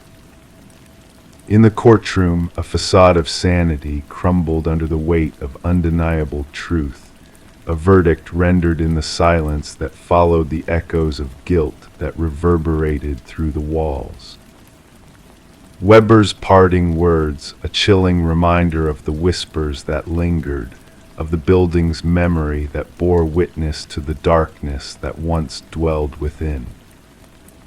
The vacant apartment building now stands as a silent sentinel to a past best left undisturbed, its walls echoing with the remnants of whispers and shadows that refuse to fade into the night. Story 13. The worn envelope, aged and yellowed, held within it a fresh stamp, a recent journey marked by its presence. With cautious hands, the detective unfolded its contents, a single sheet of paper bearing a message typed in haste, the letters uneven and hurried. "I am sorry for what I did." The paper exuded a faint dampness, a metallic scent lingering in the air. It was only upon closer inspection that the reddish smear along the paper's edge drew attention. Not ink, but blood. Detective Sarah Morgan, her touch precise in its gloved familiarity, placed the letter into an evidence bag. The forensics team's findings confirmed her suspicion the crimson stain was human blood, a match to DNA from an unsolved homicide case that had loomed over the department for years. The victim, young journalist Rebecca Warren, had been discovered in her apartment, a tragic tableau of multiple stab wounds. Her laptop missing, notes scattered a grim puzzle hinting at a connection to the story she pursued. Despite exhaustive efforts, the case had turned cold until this letter, addressed simply to Homicide Division, arrived at the precinct.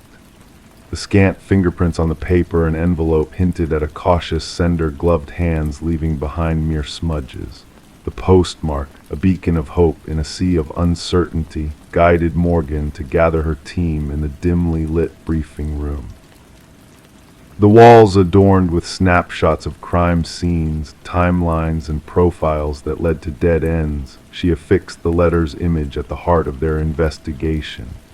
"This changes everything," she declared to the room. "Our perpetrator shows remorse." Detective James Chen, Morgan's steadfast partner since the case's inception, scrutinized the letter.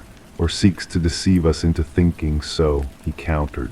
"The blood may be a theatrical ploy, a taunt." The unique typewriter impressions traced by forensics led back to a model long out of production, a relic of the past. Rare, yet not unattainable.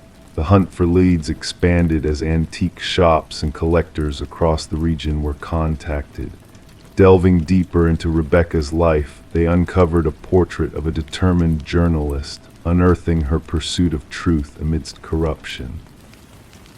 Her latest investigation entangled a wealthy family embroiled in political ties. A web of intrigue spun around the patriarch's recent passing and the siblings' tumultuous inheritance dispute. Interviews with Rebecca's boyfriend, Michael Barnes, unveiled subtle shifts in demeanor since the letter's arrival, furtive glances, trembling hands. She spoke of being followed, he confessed. I dismissed it as paranoia fueled by her work. I should have listened. As the detectives probed this light, a second letter surfaced, bearing the same typewritten script, the same chilling bloodstain. This time the confession ran deeper. She delved too far into the family's secrets. The inheritance, the truth about the old man. I never intended for it to escalate. The trail led them to the mansion of the deceased patriarch, where the eldest son, Richard, displayed an array of vintage typewriters among his antiques. His responses seemed rehearsed, his composure too polished. A breakthrough emerged when fibers on the envelopes linked to custom stationery exclusive to the family's youngest daughter, Eleanor. Richard's request to borrow her stationery weeks earlier unfurled a damning revelation. A search of Richard's abode unveiled a hidden chamber housing evidence, a trove of clippings, surveillance, and a vintage typewriter, its keys echoing a sinister truth. The blood analysis affirmed its origin as Rebecca's. Unexpectedly, the tangled threads connected Richard to Michael, financial transactions illuminating a sinister pact before Rebecca's demise. Confronted, Michael confessed. She unearthed Richard's scheme to poison his father for gain. I informed him of her findings, never fathoming he'd resort to murder. Eleanor's clandestine recording captured Richard and Michael's collusion, sealing Richard's fate. Arrested in a bid to flee, Richard maintained his innocence at trial, accusing Michael of framing him. Yet the weight of evidence bore down heavily. The jury's swift verdict sealed Richard's guilt. As he was led away, handcuffed and defeated, Detective Morgan approached Rebecca's grieving parents in the courtroom. Words could not resurrect their daughter, but justice offered solace in its own somber way. The blood-stained letters, relics of a dark chapter, rested in evidence, a reminder that even the most meticulous crimes leave traces. Remorse, whether genuine or feigned, emerged as the unraveling force for those who believed in the art of the perfect crime. Rebecca Warren's case stood as a beacon in detective lore, a testament to the enduring power of old-fashioned sleuthing and the haunting specter of guilt that shadows every misdeed. Story 14. In every corner of the world, renovations have a way of unearthing hidden mysteries. Among the rubble and dust lie fragments of the past, waiting to be discovered. Sarah and Michael knew this well as they embarked on the restoration of their newly acquired Victorian-era home. The allure of its ornate moldings and storied past drew them in, but what they found beneath the floorboards was beyond their wildest imagination. As they pried up the aged planks, a delicate letter emerged, carefully tucked away beneath the wood as if waiting to be found. The paper crinkled with age, the ink faded, but the words stark and haunting, "Don't trust the one who knocked." Before they could process the eerie message, 3 sharp knocks reverberated through the empty house, sending shivers down their spines.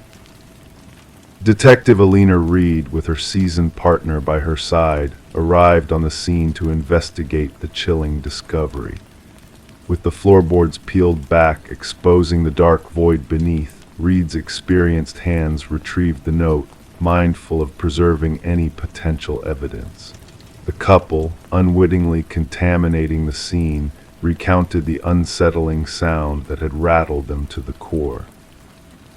Background checks on Sarah and Michael revealed nothing amiss, just a pair of newlyweds with solid reputations and stable lives. However, the house itself carried a more intricate past. Once owned by the reclusive Hargrove family, the property had sat vacant for years following the passing of its last inhabitant, Margaret Hargrove, an elderly widow with no known enemies or suspicious circumstances surrounding her death.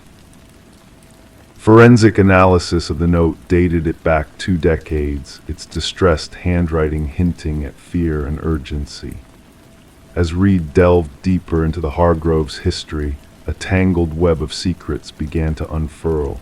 Franklin Hargrove, the late husband, had a troubled past marked by mounting gambling debts and paranoia that had seeped into his final years.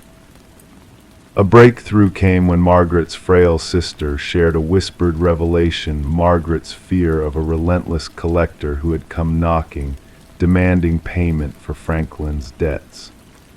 The truth, long buried beneath the floorboards, started to surface as Reed and her team meticulously combed through the house. Beneath the foundation, hidden in the shadows, lay the remains of a man long forgotten, Victor Mercer, the elusive collector who had vanished without a trace. Dental records confirmed his identity, shedding light on a dark chapter that had remained concealed for years. Margaret's diaries, concealed in the attic, painted a harrowing picture of fear and secrecy that had plagued her existence. The pieces of the puzzle fell into place as the truth emerged. Franklin's desperate act to protect his wife had led to a tragic end for Mercer, whose fate had been sealed within the house's walls. Justice, though delayed, found its way to the surface as the case was finally closed and Mercer's remains were laid to rest. Sarah and Michael, unable to bear the weight of the house's grim history, made the decision to part ways with the property, leaving it abandoned and cloaked in whispers of the past. Local tales spoke of phantom knocks that echoed through the stillness of the night, a reminder of the secrets that lingered within the walls. As Detective Reed penned her final report, she reflected on the unsolved mysteries that lingered, the unanswered questions that haunted the living. The note, now stored away as evidence, bore a chilling warning that resonated through time. Don't trust the one who knocked. In the end, some enigmas defy resolution, leaving us to ponder the shadows that lurk just beyond our grasp. Story 15. The tale began innocently enough for the new occupants of the Victorian-era home, Michael and Sarah Klein. Nestled in the heart of a quiet neighborhood, the house exuded a timeless charm that beckoned them in with promises of a peaceful existence. Little did they know that the faded wallpaper in the master bedroom held secrets far beyond their imagination. One evening, as Sarah gazed upon a water stain marring the floral wallpaper, a curious yellowish hue caught her eye. With a gentle touch, Michael uncovered a hidden layer beneath the damaged paper, setting off a chain of events that would unravel a mystery long forgotten. Peeling back the layers revealed a cascade of patterns from bygone eras, paisley from the 70s, stripes from an earlier time. But it was the third layer that gave them pause. Scrawled in dark ink, the name Eleanor Winters adorned the wall, repeated in a frenzy of desperate strokes that seemed to echo through the room. Eleanor Winters, Sarah murmured, her fingers tracing the haunting script. Who was she, and why was her name etched so fervently within the walls of their home? Their quest for answers led them down a digital rabbit hole, where a single search result unveiled a missing persons case from decades past. The photograph of the vanished woman bore an uncanny resemblance to the previous homeowner, Margaret Cavendish, the elegant woman with silver-streaked hair who had sold them the house.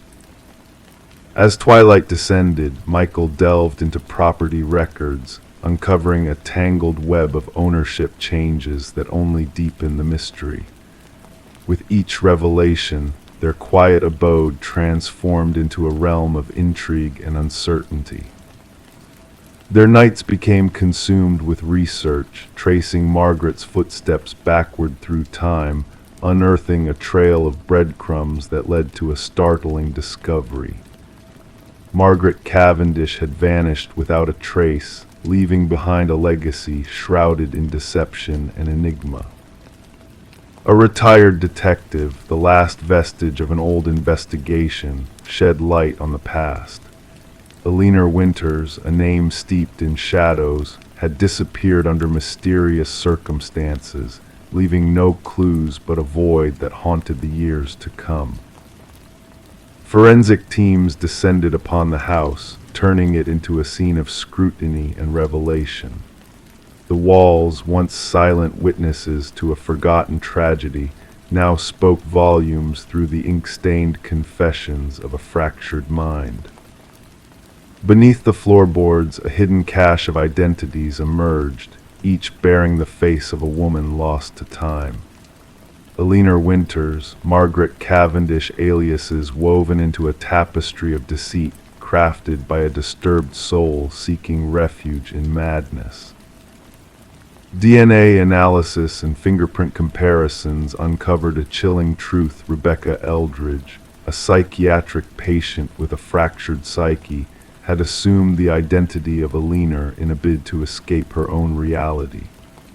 The walls bore witness to her inner turmoil, a testament to a life shattered by obsession and delusion. As the investigation deepened, the ground beneath their feet yielded its own macabre secrets.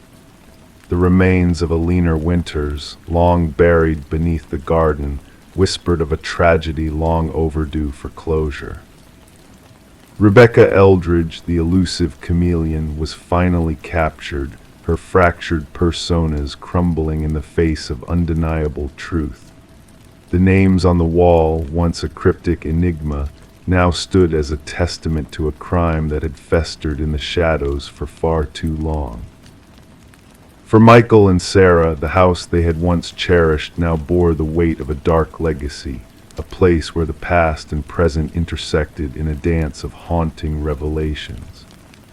And as the moon cast its silvery light upon the walls, the whispers of the past faded into the night, leaving behind a sense of closure and a lingering sense of unease in the stillness of the Victorian home. Story 16. In the fading light of the closing costume shop where the past mingled with the present, a woman discovered a mask. It lay upon a dusty shelf, its delicate features both alluring and unsettlingly lifelike. The cashier's hesitation spoke volumes as she placed it gently on the counter. "That's not ours," he muttered cryptically. Perplexed, she checked for a tag but found none. With a nonchalant shrug, she decided to take it home. That night, as the world slumbered in the embrace of darkness, a soft sound roused her from her dreams, a whisper of fabric shifting.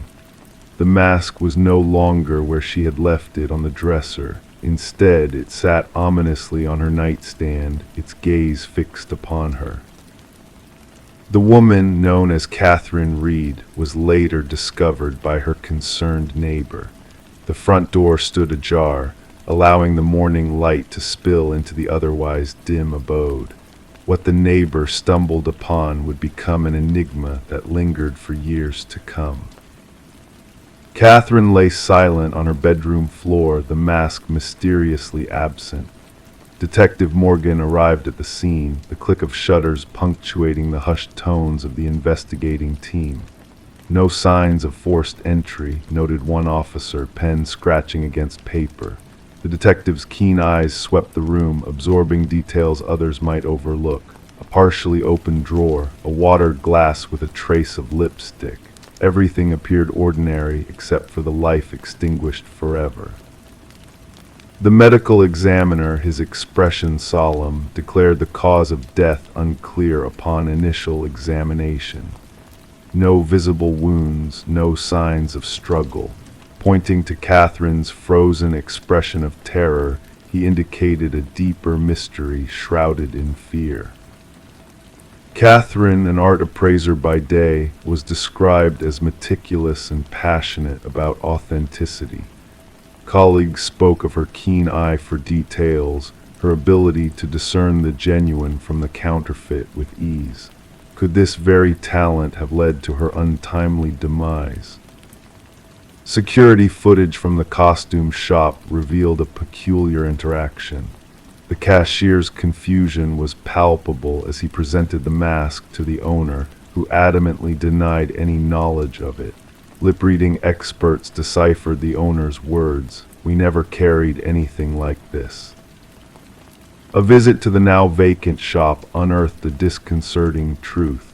The owner, fraught with nervous energy, confessed that the mask had appeared during a clearance sale, its origins a mystery.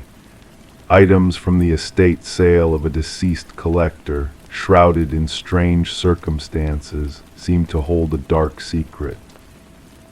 Forensics uncovered microscopic fibers on Catherine's fingertips, a clue to her final moments. Unusual fibers, a blend of human hair and an unidentified organic substance, hinted at a sinister connection. The investigation unveiled a chilling pattern of deaths spanning decades, each victim acquiring a mysterious mask before meeting their demise. An unsolved enigma haunting the annals of history. A retired detective shared a revelation, passing a weathered file across the table. Inside each mask, ancient symbols whispered of a ritual involving soul transference, a macabre dance of life and death. A hidden journal in Catherine's apartment revealed her descent into paranoia, her chilling discoveries about the malevolent mask. The entity within sought new hosts, claiming lives in a cycle that defied reason.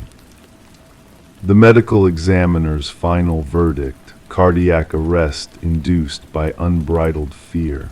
What terror could halt a heart in its tracks? Surveillance footage unveiled a figure leaving Catherine's home, donning the ominous mask. A spectral echo of her essence, moving with eerie precision, a vessel for something darker. The missing mask resurfaced in a distant vintage shop, sold to an unknown buyer before investigators could intervene. A cycle left unbroken, a truth too bizarre for official records. The detective keeps Catherine's journal as a somber reminder of the lurking darkness. In the stillness of night, she startles awake, feeling unseen eyes upon her. She secures her sanctuary, knowing the mask waits, hungry for its next victim. The vessel of ancient malevolence lingers, biding its time until it finds a new host, ushering in a night of whispered movement, of empty eyes fixed on the unknowing, a cycle unending, a tale woven in shadows. Story 17. As she cleared the mist from the mirror, gazing at her reflection, a sense of unease crept over her. Her appearance seemed ordinary, her attire unchanged. Yet beneath the surface, a disquiet lingered, a flicker caught in the corner of her eye, a subtle movement not of her own making. Turning away, she expected her reflection to follow suit, but it remained motionless, a silent watcher in the looking glass. This was the peculiar beginning of Rebecca Thorne's unsettling journey, a tale that would baffle investigators and cast a shadow over the community for years to come. Residing in a modest apartment within a serene suburban enclave, Rebecca led a solitary existence. Known to her acquaintances as meticulous and reserved, she traversed her days with a quiet efficiency, maintaining polite interactions with her neighbors. A data analyst by profession, her life unfolded in a realm governed by routine and exactitude. No hint in her demeanor foretold that she would be thrust into the heart of one of the most enigmatic criminal enigmas of the era. The initial signs were subtle, trifles out of place within her abode, belongings shifted but not missing. A mug resting on an unfamiliar shelf, books rearranged, her toothbrush displaced. These anomalies she brushed off as mere lapses of memory, the byproduct of long hours spent scrutinizing spreadsheets under harsh fluorescent lights, straining her vision. It was only after a succession of these disturbances that Rebecca, perturbed, reached out to the authorities. Detective Marion Shaw received her report, initially deeming it more suitable for mental health services than law enforcement, given the absence of concrete evidence of criminal activity. Documented yet relegated to the periphery of non-urgent cases, Shaw noted, no tangible proof, no signs of forced entry, just a woman plagued by a sense of disquiet within her own home. The pivotal moment arrived with the incident in the bathroom mirror. During her subsequent interaction with law enforcement, Rebecca recounted the peculiar occurrence with vivid detail, the eerie sensation of her reflection moving independently, the persistent feeling of being surveilled even in solitude. This time she presented proof, footage from a security camera she had set up, trained on her front entrance. What it unveiled sent a shiver through even the most seasoned officers. The grainy recording depicted Rebecca departing for work in the morning, only to witness, 20 minutes later, an exact likeness of herself entering the apartment with a key. Forensic scrutiny confirmed no tampering or digital manipulation. The intruder moved in perfect mimicry of Rebecca, clad in her attire, even carrying her distinctive leather bag. However, according to timestamp data from her workplace security system, Rebecca had long been present at her office across town.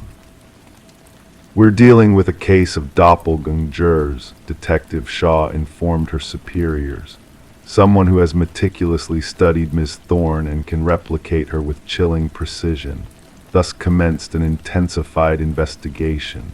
Fingerprints throughout the apartment pointed solely to Rebecca, devoid of foreign DNA traces. Neighbors reported unremarkable sightings, Rebecca's usual comings and goings. Mrs. Keller, a neighbor, recalled a peculiar encounter where Rebecca, returning home, did not acknowledge a deviation from her customary behavior, though not deemed alarming. Rebecca began chronicling the disturbances in a journal. Minor alterations within her dwelling escalated. Food vanished from her fridge, mysterious web searches appeared on her computer, and unsettlingly, selfies surfaced on her phone, self-portraits bearing her likeness, yet captured without her knowledge. Some images bore a subtle dissonance, her expression askew, the smile too wide, the gaze too penetrating. "I feel as though I'm descending into madness," she confided to Detective Shaw during their third meeting. "Or perhaps someone is orchestrating this delusion within me." A breakthrough materialized as investigators discerned a pattern in the security footage. The doppelganger only materialized during Rebecca's absence on specific prearranged errands, therapy appointments, yoga sessions, Sunday grocery runs, predetermined activities with predictable durations. "An individual privy to your routine," Shaw elucidated. "This isn't haphazard, it's calculated surveillance and infiltration." A forensic psychologist posited a theory of fixation, a fixation on becoming Rebecca, inhabiting her life and potentially supplanting her entirely. Such fixations, though rare, found mention in psychological annals, typically stemming from a psychological rupture, the perpetrator fixated on a target embodying qualities they coveted: stability, allure, triumph, normalcy. Focus sharpened when Rebecca mentioned a former colleague, Lily Winters, who had been terminated due to escalating erratic behavior. Lily had closely collaborated with Rebecca, often remarking on their shared traits. Post-dismissal, she dispatched a series of disquieting emails to Rebecca, one proclaiming, "We could be interchangeable. Sometimes I feel more like you than you do." Securing a warrant for Lily's domicile, Detective Shaw and her team unearthed revelations that morphed the disquieting into the macabre.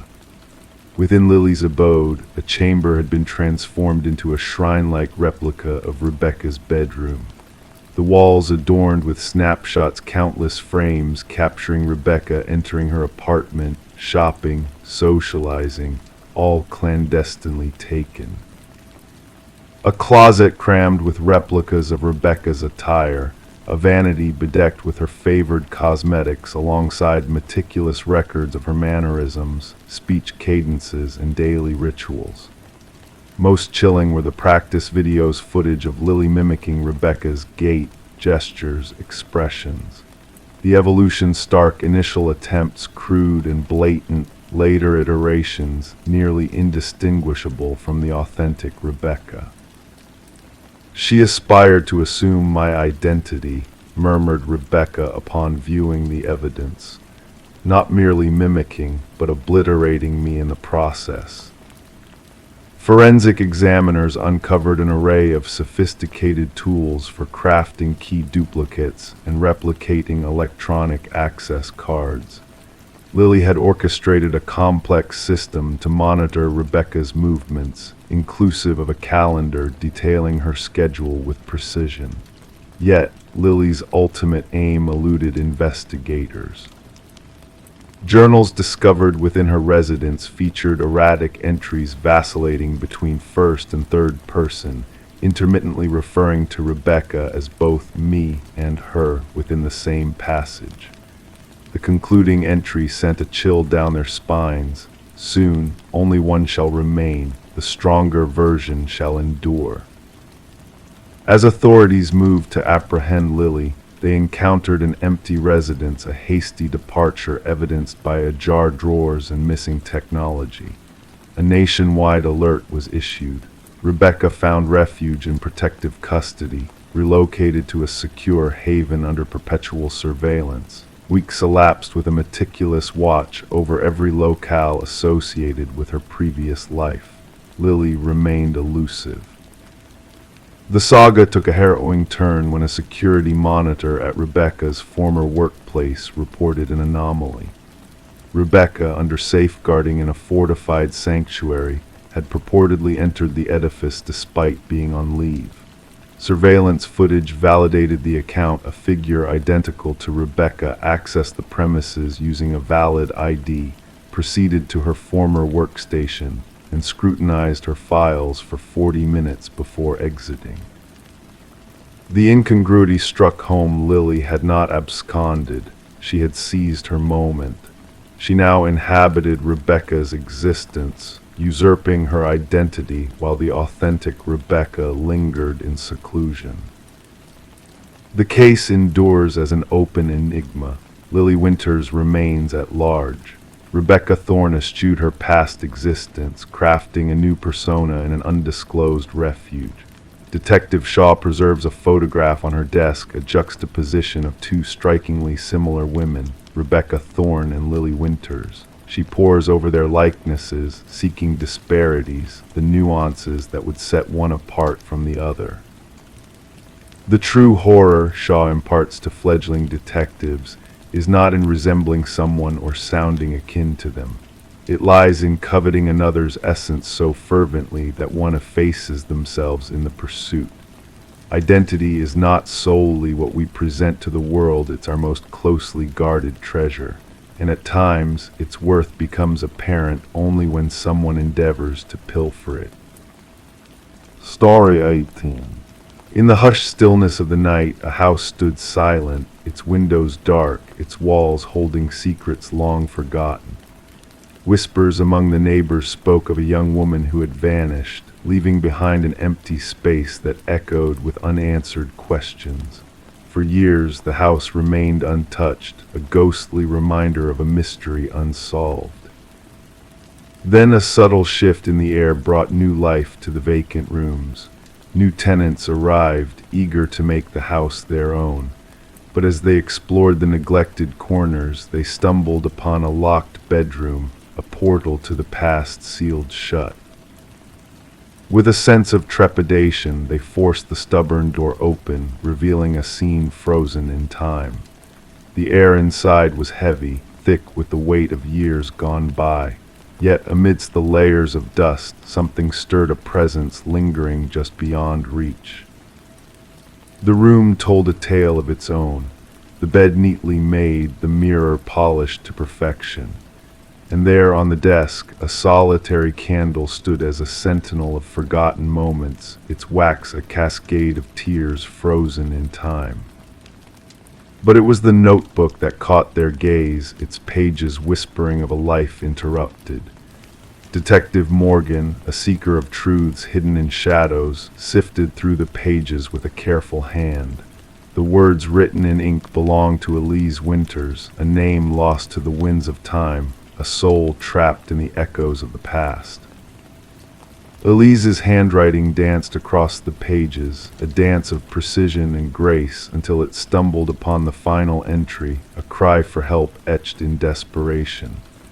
"I know he's watching me tonight," the words cried out, a plea lost in the void of disbelief. The truth lay bare, a truth waiting to be uncovered. As the detective delved deeper, the room whispered secrets long kept hidden. Elise, a paralegal entangled in a web of deceit, had unearthed a truth too dangerous to ignore. The darkness lurking behind the facade of a prestigious law firm, the shadows cast by powerful men with blood on their hands.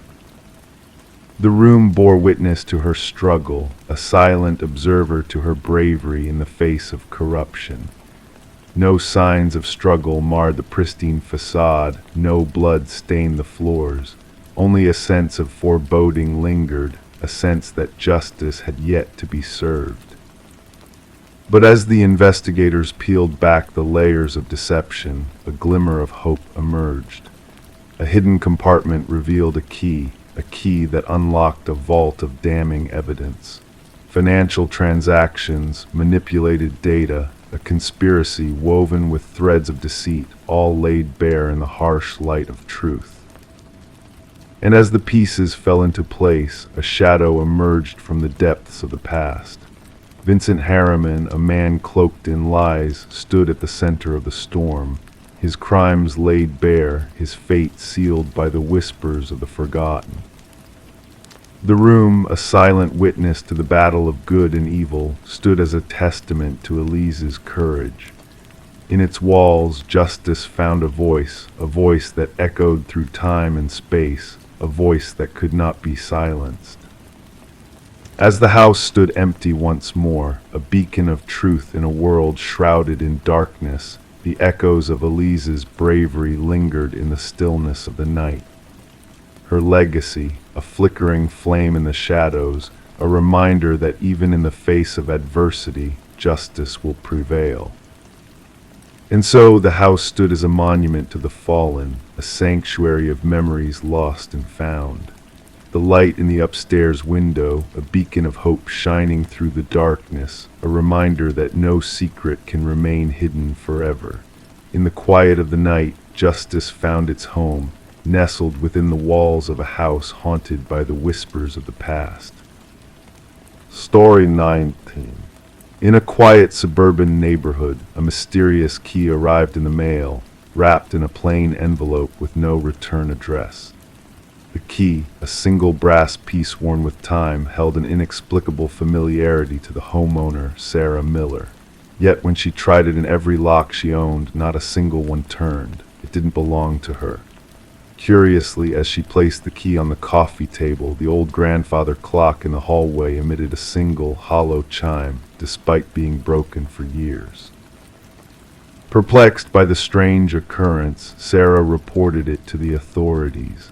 Initially dismissed by the responding officer as a mere mistake, Sarah couldn't shake off the feeling that something was amiss. Reluctantly, the officer took the key as evidence, unaware of the dark and twisted path it would lead them down. Detective Robert Harmon, a seasoned investigator with a keen intuition, received the case file and found himself drawn to the unassuming brass key sitting on his desk. Background checks on Sarah revealed no criminal history, painting a picture of an innocent retiree with no apparent connection to the sinister world the key hinted at. Forensic analysis uncovered only Sarah's fingerprints on the key, and the envelope provided no leads save for a generic postmark. As Detective Harmon delved deeper, a breakthrough came when the key's unique pattern matched that of a cold case from 7 years prior, a case that had remained unsolved, shrouded in darkness and mystery. The original investigation had unearthed a storage unit filled with chilling evidence of violence and unspeakable crimes. Photos of unidentified women, blood-stained carpets, and cutting tools had been discovered, leading nowhere due to lack of evidence. But now, the key had resurfaced, connecting Sarah to a past she had never known. As the investigation unfolded, a web of connections began to emerge, leading to a man named Harold Jenkins, a shadowy figure who had once lived near Sarah. Jenkins, a man of mystery and obscurity, had left no digital footprint, no traces of his existence, save for the horrors that he had concealed in a secluded cabin. Hidden beneath the floorboards of his mother's cabin, the investigators found a secret room adorned with shelves of brass keys, each bearing a name and a date, a haunting catalog of victims, both known and unknown. The implications of Jenkins' crimes sent shivers through the community as the manhunt for the elusive predator intensified. The hunt for Jenkins led to a remote wilderness where he was eventually cornered in an abandoned tower. In a final act of defiance, Jenkins took his own life, leaving behind a journal that detailed his atrocities and a chilling message addressed to Sarah, a message that sent shivers down her spine and haunted her dreams. The aftermath of Jenkins' reign of terror revealed the extent of his depravity, with 32 victims identified and families finally receiving closure, albeit with the heavy burden of knowing the fate of their loved ones. Sarah, forever changed by the ordeal, never returned to her home, forever haunted by the darkness that had brushed so close to her life. The case of Harold Jenkins, known as the Keymaster, remains a chilling reminder of the monsters that lurk behind ordinary faces.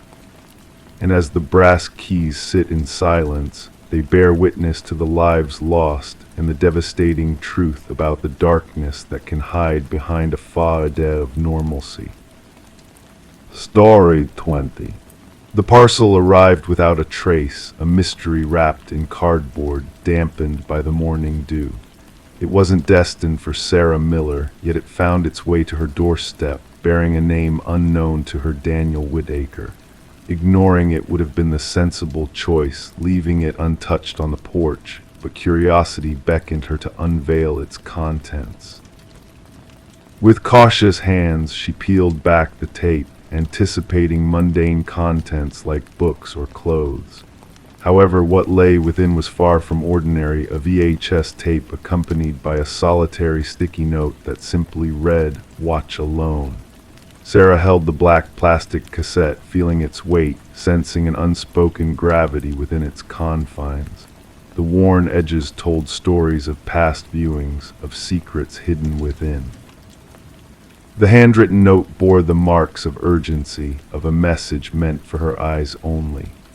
As she stood in her suburban kitchen, the usual sounds of everyday life enveloped her: a distant dog's bark, the laughter of children, the drone of a lawnmower.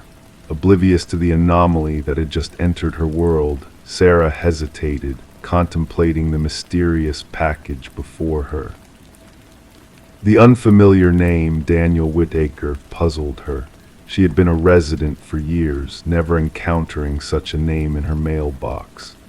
The Johnsons, the former occupants, had bid farewell long ago, leaving behind memories, not mail for strangers.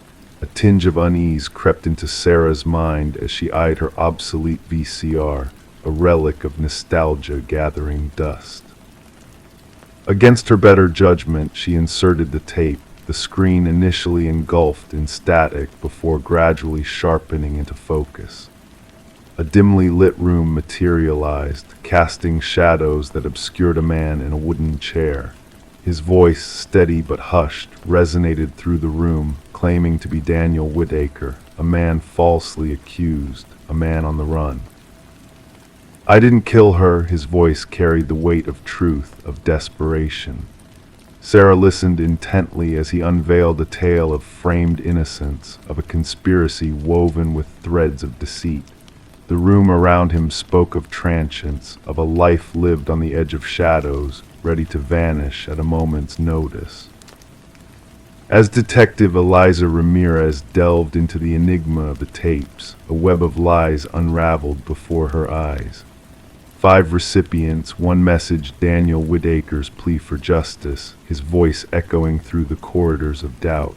The murder of Catherine Walsh, once a closed case, now bore the stains of corruption, of a truth obscured by powerful forces. The pieces of the puzzle began to align as Ramirez unearthed Walsh's involvement in a whistleblower case against PharmaCorp, a pharmaceutical giant entangled in a web of deceit. The tapes, the documents, the revelations all pointed to a grand deception orchestrated to silence the truth. Sarah received a second package, a trove of evidence that laid bare the machinations of power, the lengths to which they would go to bury the truth. With each revelation, the shadows of doubt dissipated, replaced by a glimmer of justice on the horizon. Following the breadcrumbs left by Whitaker, Ramirez uncovered the heart of the conspiracy, nestled within a storage unit. There, hidden in plain sight, lay the damning evidence that would unravel the web of lies spun by those in power. Justice, though delayed, arrived in the form of undeniable evidence in the exposure of those who lurked in the shadows of corruption. Executives fell, truths emerged, and a man once hunted emerged from the shadows, a survivor of a system rigged against him. In a quiet moment of reflection, Sarah and Whitaker shared a glance, acknowledging the thin line between truth and deception, between justice and manipulation. The wrong address, it seemed, had led to the right hands, to the uncovering of a truth that transcended boundaries. As the VHS tapes found their place in evidence, a testament to the power of unwavering curiosity, Sarah pondered the serendipity of chance encounters, of unexpected packages that held within them the keys to unlocking the mysteries of a world shrouded in darkness. Story 21. The town kept silent about the house at the edge of the woods, a solitary figure shrouded in mystery. Its darkened windows and weather-worn porch bore the weight of forgotten years. No one laid claim to it, no one recalled its origin. But when a band of hikers strayed too close, they stumbled upon an enigma names etched into the wooden siding, carved deep like ominous messages. Among them, at the very bottom, a name unknown to any of them, until a trembling voice uttered, "That name belongs to me." A call pierced the stillness of the night, a routine report of trespassing. Mason Wright, the lead hiker who discovered his own name carved into the abandoned house, spoke on the line. Responding officers anticipated teenage mischief, a prank gone awry, yet what awaited them defied logic. Detective Sarah Keller arrived as nightfall draped the forest in shadows. Her flashlight pierced the darkness, revealing the facade of the structure.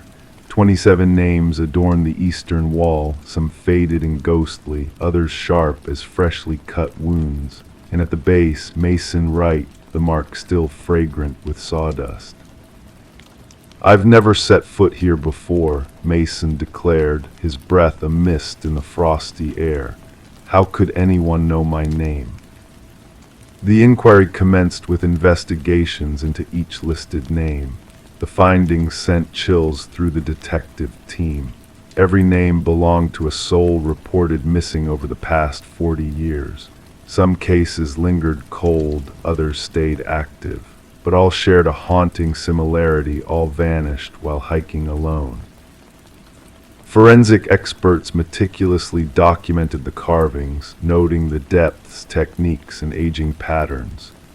The oldest name, Rebecca Hansen, tied to a missing persons file from decades past.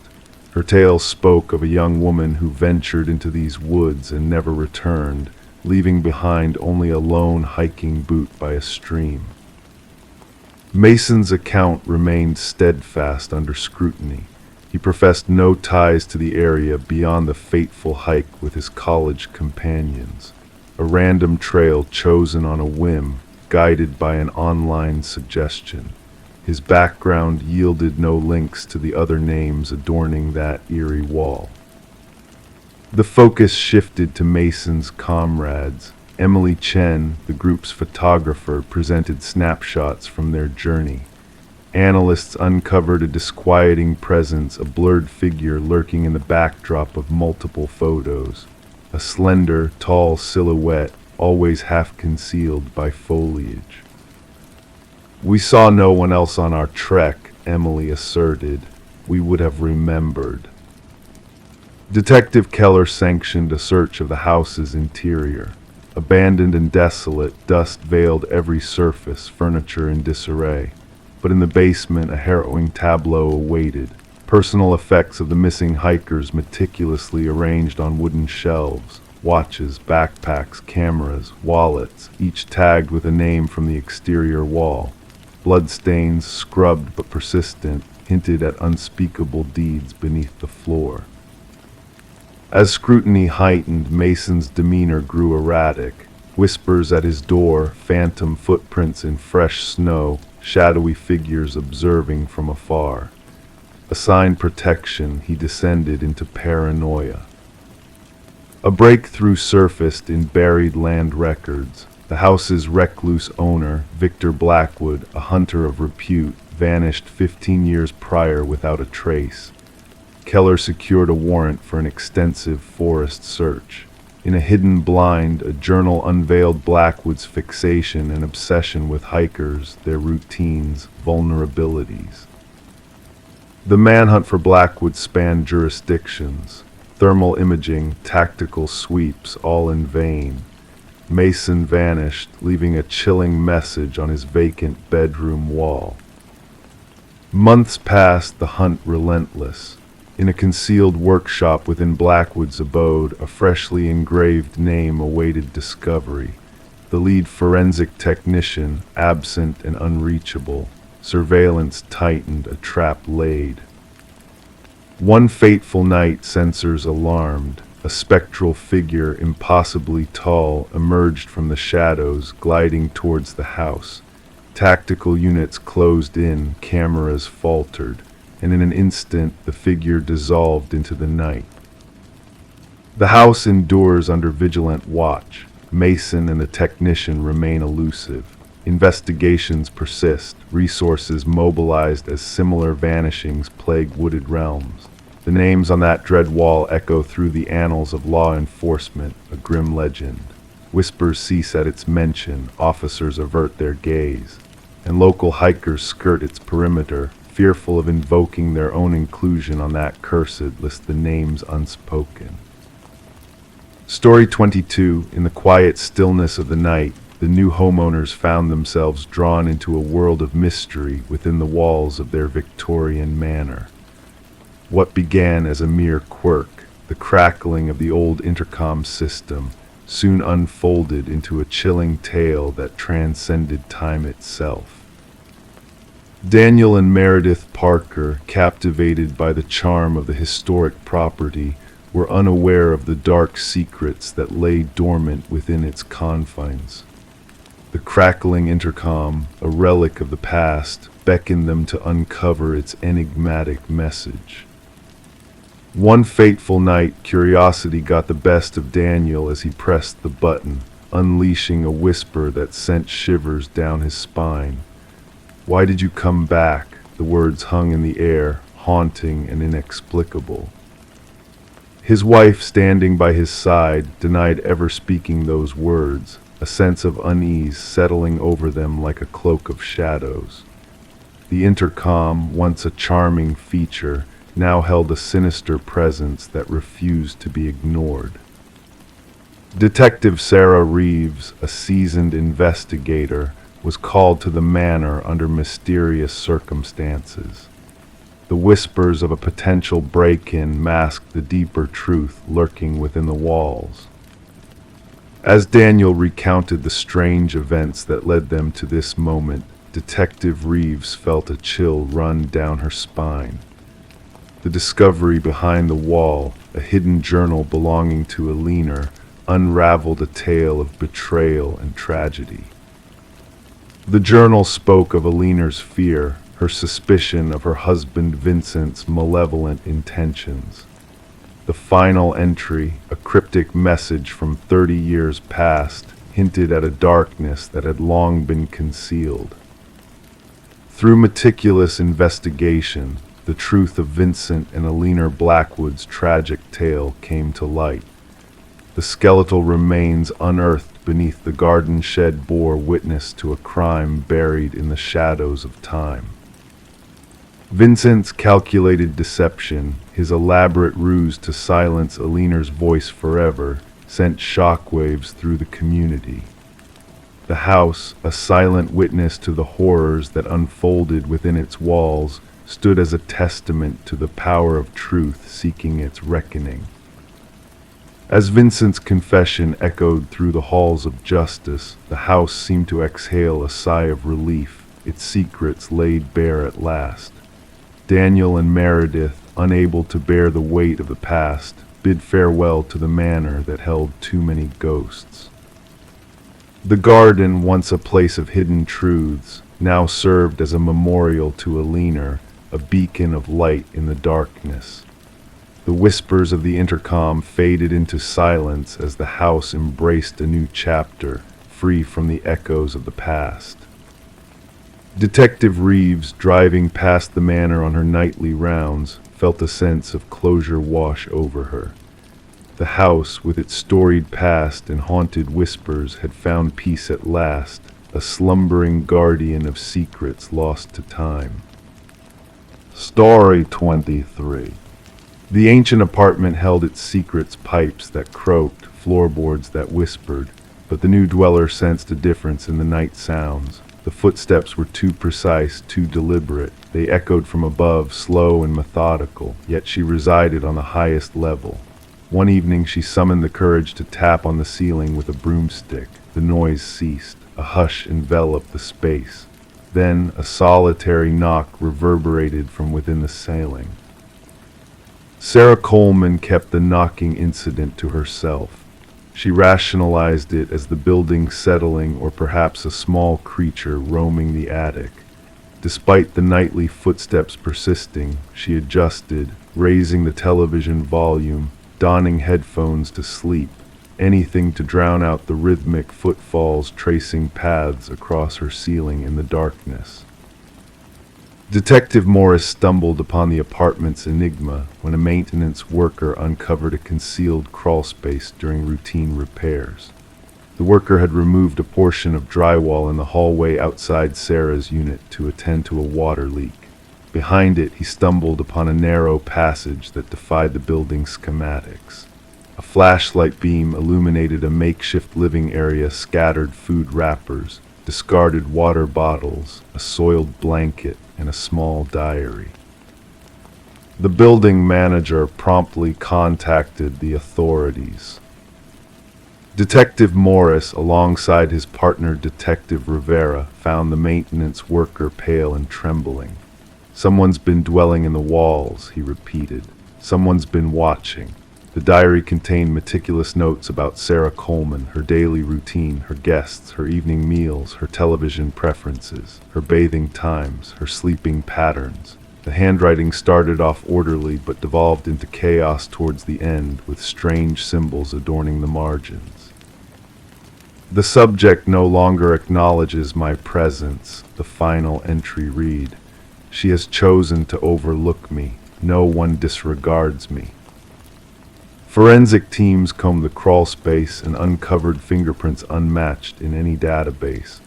They unveiled a complex labyrinth of passages integrated into the building's walls and ceilings, some dating back decades according to structural assessments.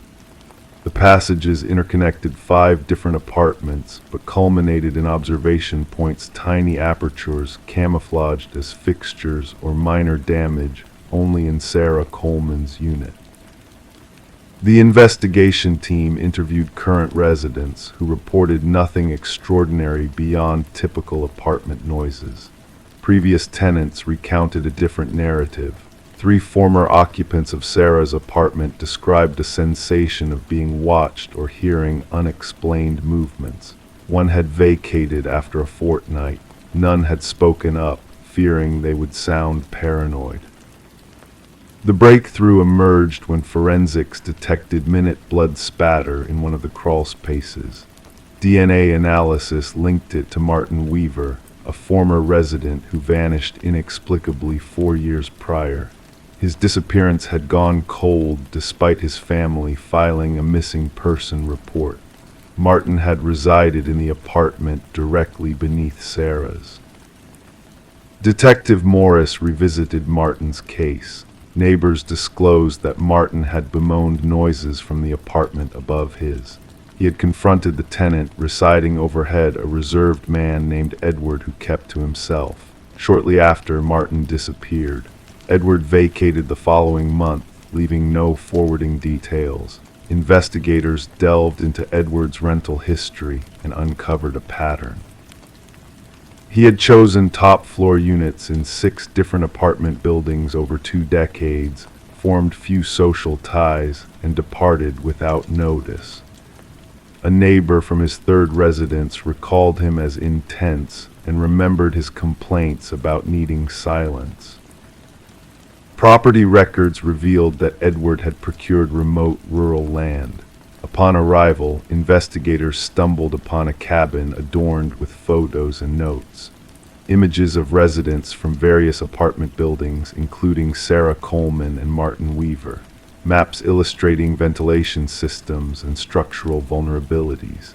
Detailed journals chronicling observations of the specimens and maintaining the habitat. At the cabin's center stood a corkboard displaying newspaper clippings, missing persons reports. 6 of them, all former residents from buildings where Edward had dwelled. Deep gouges marred the wooden floor beneath the board, as though something heavy had been dragged repeatedly.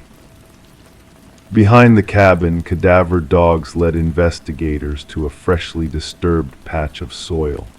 Excavation unveiled human remains and more graves, as forensic experts embarked on the somber task of identifying the victims. Detective Morris returned to Sarah's apartment complex. Though the crawl spaces had been sealed, residents sporadically reported noises. During security system installations, maintenance personnel discovered an item tucked into a corner where the ceiling met the wall in the hallway, a fresh diary, newer than the first one found. The initial page bore a solitary sentence: "They found my old nest, but not my new one." The handwriting matched the previous diary. The closing page featured a crude drawing of Sarah's apartment layout with a new passage outlined in red and a date for that night. Officers hurried to evacuate Sarah, only to find her abode deserted. Her phone rested on the kitchen counter. Her television hummed. Her shower ran. In the bathroom, a message materialized on the fogged mirror, etched by a finger: "Look up." The ceiling panel above the shower had been removed. The manhunt for Edward persists. Authorities identified him as Edward Mercer, a former construction worker specializing in renovations. His proficiency in building structures enabled the creation of his covert network of observation points and passages. Thermal scans of Sarah's building revealed no signs of current occupancy within the walls. Sarah Coleman remains missing, her case linked to similar vanishings across multiple states. Authorities have issued alerts to apartment managers regarding unauthorized modifications and concealed spaces. The haunting image that lingers with Detective Morris isn't the graves or the diaries or even the photos of unsuspecting residents. It's the vision of Sarah, night after night, hearing those footsteps above her with no upstairs neighbor. The footsteps that halted when she struck and then echoed back. Sometimes in the quiet of his home at night, Detective Morris finds himself gazing at his ceiling, listening, waiting, and pondering who else might be listening too. Story 24. In the stillness of the night, a faint sound echoed through the abandoned house, a mere pocket dial, filled with static and muffled whispers. The operator almost dismissed it as nothing but interference until a voice broke through the chaos. A woman's voice, filled with urgency and fear, whispered, "He's here." And then an eerie silence descended upon the line, shrouding the mysterious call in a veil of uncertainty. The number traced back to a desolate property, a house left to decay for years, its secrets buried deep within its walls. Detective Morgan Reed found herself drawn to the enigma of the call, a puzzle waiting to be unraveled. The phone, resting innocently on the dusty kitchen counter, seemed to hold the key to a story long forgotten. As Morgan pressed the playback button repeatedly, the whispered words echoed in her mind, haunting her with their desperation and impossibility. The abandoned house had once belonged to the Sullivans, a family torn apart by tragedy.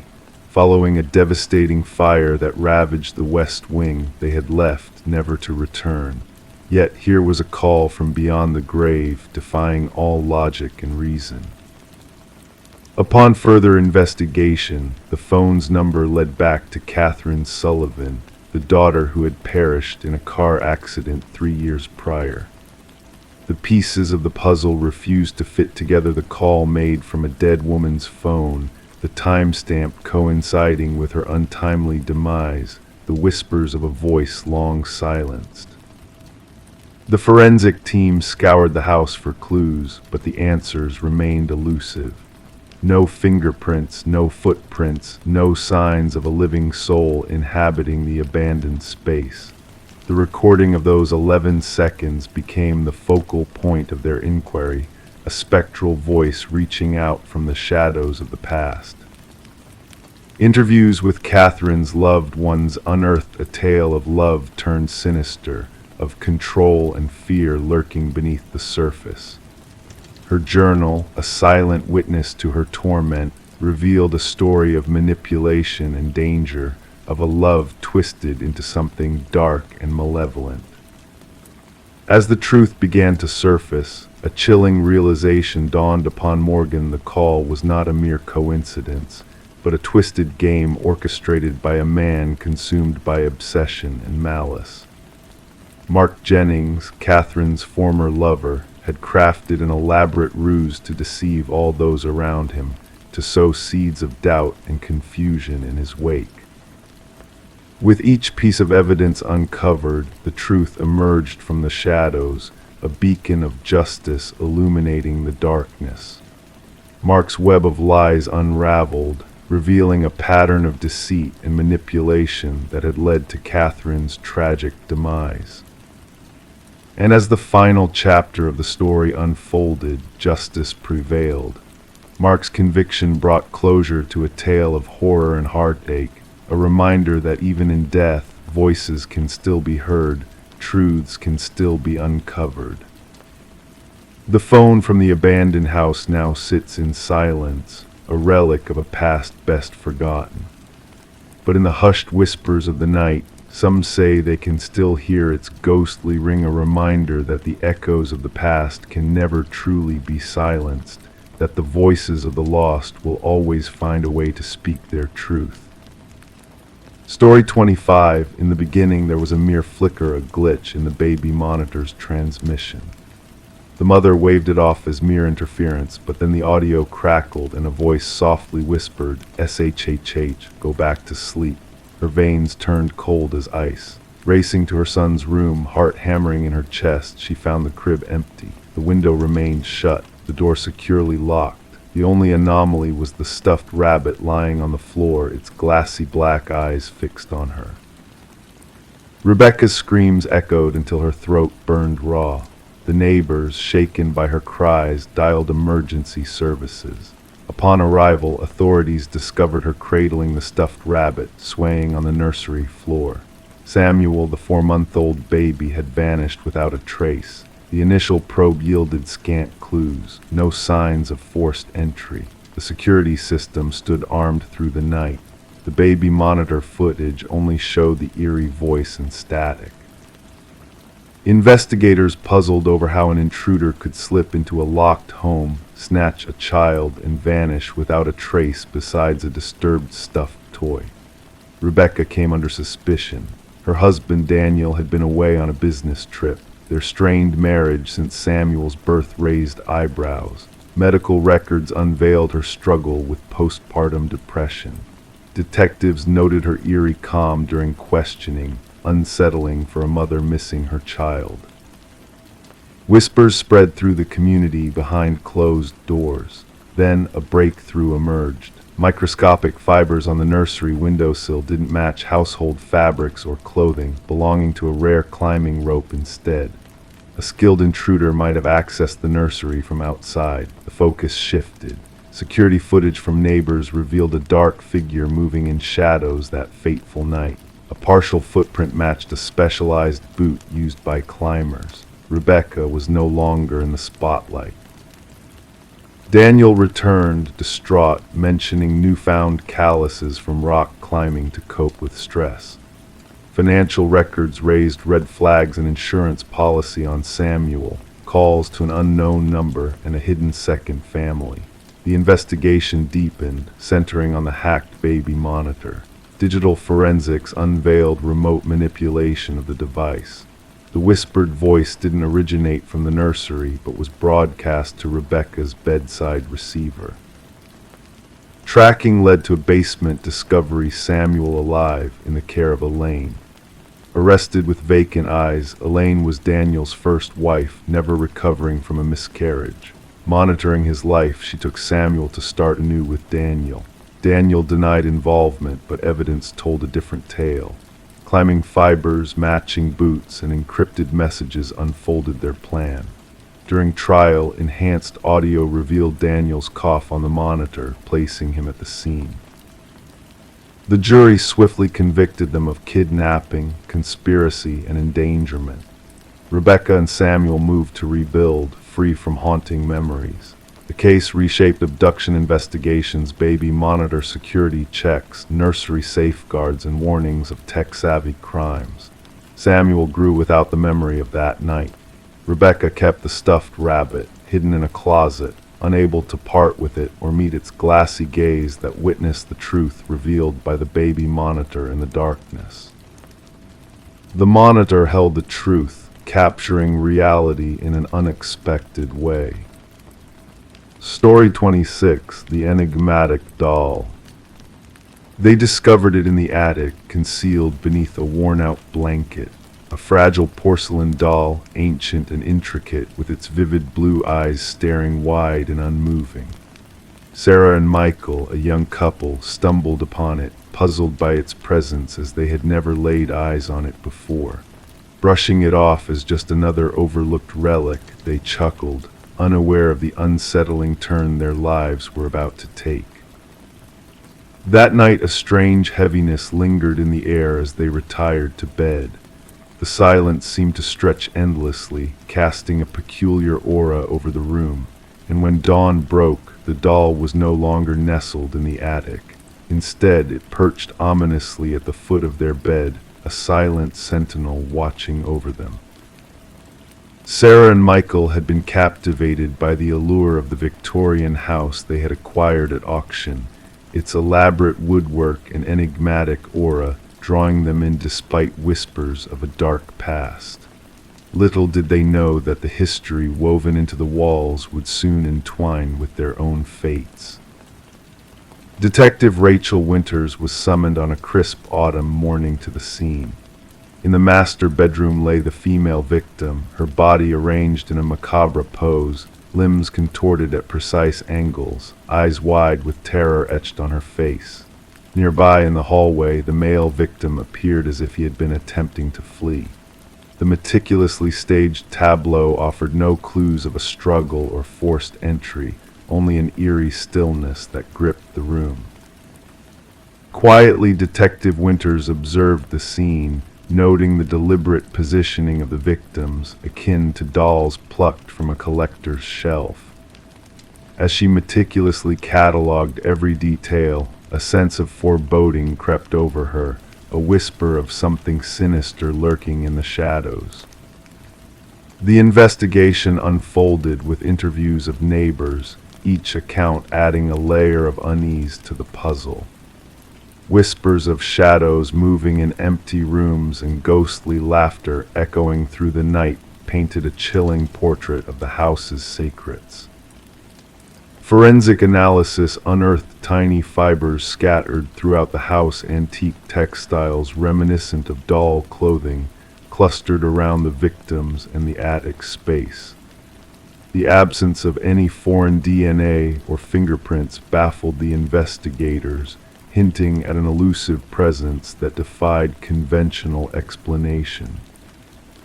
Delving into the property's history, Detective Winters uncovered a pattern of unexplained deaths spanning decades, each shrouded in mystery and strange occurrences. A thread linked the victims, a penchant for altering the attic space, a connection that led back to the doll maker who had once dwelled within those walls. Photographs hidden beneath the attic floorboards unveiled a chilling revelation: a doll identical to the one discovered by Sarah and Michael, its eerie presence captured in moments of transient movement across the images. Infrared scans divulged spectral handprints tracing a path from the attic to the master bedroom, accompanied by an enigmatic residue of porcelain dust and unidentifiable organic matter. A chance encounter with a distant relative of the doll maker unveiled dark family secrets, whispers of arcane rituals, and the infusion of human elements into the dolls to impart a semblance of life. The line between myth and reality blurred as the investigation spiraled into the realm of the supernatural. As the case grew colder, Detective Winters clung to the only tangible link: the doll itself, locked away as evidence in her office. But the inexplicable disappearance of the doll, coupled with her own hazy recollection of events, plunged the investigation into uncertainty. The house changed hands once more, its shadowed past casting a pall over its architectural grandeur. The new owners discovered the attic barren, save for a solitary blanket folded in a corner, a silent testament to the mysteries that lingered within. The elusive doll remained a specter, evading capture and slipping into the realm of whispered folklore within the precinct. Detective Winters, haunted by the enigma that had eluded her grasp, retired prematurely, carrying with her a haunting memento, a photograph of the doll maker and his creations, sealed away in a vault of memories. And so the house stood silent, its secrets buried within the walls, occasionally stirring on quiet nights with the phantom laughter of a child and the fleeting glimpse of a spectral presence, a reminder of the enigmatic doll that defied explanation and slipped through the grasp of the living. Story 27: The Enigmatic Coffee Shop. The quaint coffee shop had been a sanctuary for him, a place of familiarity in a world of constant change. Always the same table, the same order, enveloped by the comforting silence that wrapped around him like a familiar blanket. The barista recognized his face, yet to everyone else, he was a nameless shadow, a mystery waiting to be unraveled. Then one day, he didn't show up. The police were called, concerned whispers filling the air as they checked his usual seat. There, abandoned on the table, was a wallet. Inside lay a driver's license, its photo staring back blankly, devoid of a name or address, a void where identity should have resided. Detective Sarah Mercer delved into the enigma, her fingertips tracing the cold metal table as she pored over the security footage once more. The man, now dubbed John Doe in the cryptic case files, appeared ordinary on screen, average in stature, unremarkable in appearance, clad in a navy coat with a worn leather messenger bag slung over his shoulder. Yet his disappearance defied logic, sending shivers down the spines of those who sought answers. "Play it again," Mercer instructed the tech specialist. The footage unfolded like a surreal dance. John entered the bustling coffee shop during the morning rush, ordered his customary black coffee, and settled at a secluded table adorned with a verdant plant. He wrote in a weathered notebook, pausing to gaze out the window, a fleeting figure in the backdrop of mundane life. Then, in a twist of fate, he placed his wallet down, rose, and strolled towards the restroom corridor, vanishing into the ether, never to return. "And check the bathroom footage," Mercer urged. "He never entered," the specialist replied, perplexity etched on their face. "It's as if he dissolved into nothingness." Back at the precinct, Mercer sifted through the wallet's contents, a photo that mirrored the face of their elusive man, yet the personal details were blank, credit cards devoid of names, numbers leading to nowhere. Neatly stacked bills, a coffee shop receipt dated 3 days prior, and a solitary business card with a ghostly phone number. When Mercer dared to call, silence greeted her, punctuated by the rustle of unseen pages before the abrupt disconnection. The barista could offer little insight, recalling a shadow who frequented the shop in solitude, a silent figure lost in thought. The notebook, a cryptic collection of codes and sketches, remained a puzzle unsolved, a gateway to realms unknown. As Mercer delved deeper, a peculiar pattern emerged in the security footage, the flickering timestamp each time John entered the shop, a subtle anomaly overlooked by many. Returning to the coffee shop, Mercer settled at his table, her gaze drawn to an antique mirror adorning the wall, its intricate symbols echoing those from John's enigmatic notebook. The shop owner shrugged off the mirror's history, a relic older than memory, its weight anchoring the space. But as Mercer touched its surface, an inexplicable warmth enveloped her, hinting at secrets hidden within. Forensics uncovered a concealed compartment behind the mirror, unveiling a trove of identical wallets bearing John's face but no identity, a journal chronicling decades of enigmatic musings. The final entry, a chilling testament to an experiment reaching its climax, a warning of encroaching danger. As Mercer pieced together the fragments, tales of temporal displacement and reality's fragile threads emerged, each entry a breadcrumb leading to a truth obscured by veils of mystery. The mirror, a gateway between worlds, a portal to the unknown. The investigation took an unexpected turn when an elderly physicist, Margaret Keller, shed light on John's true identity, a brilliant mind lost to the shadows of quantum mirrors and parallel realities. Daniel Weston, a man torn between worlds, trapped in a liminal space where time and identity intertwined. Returning to the coffee shop, Mercer uncovered the building's dark past, a nexus of scientific experimentation and shattered realities. The mirror shattered, revealing a haunting revelation, two versions of Daniel Weston existing in simultaneous existence, a paradox embodied in glass shards.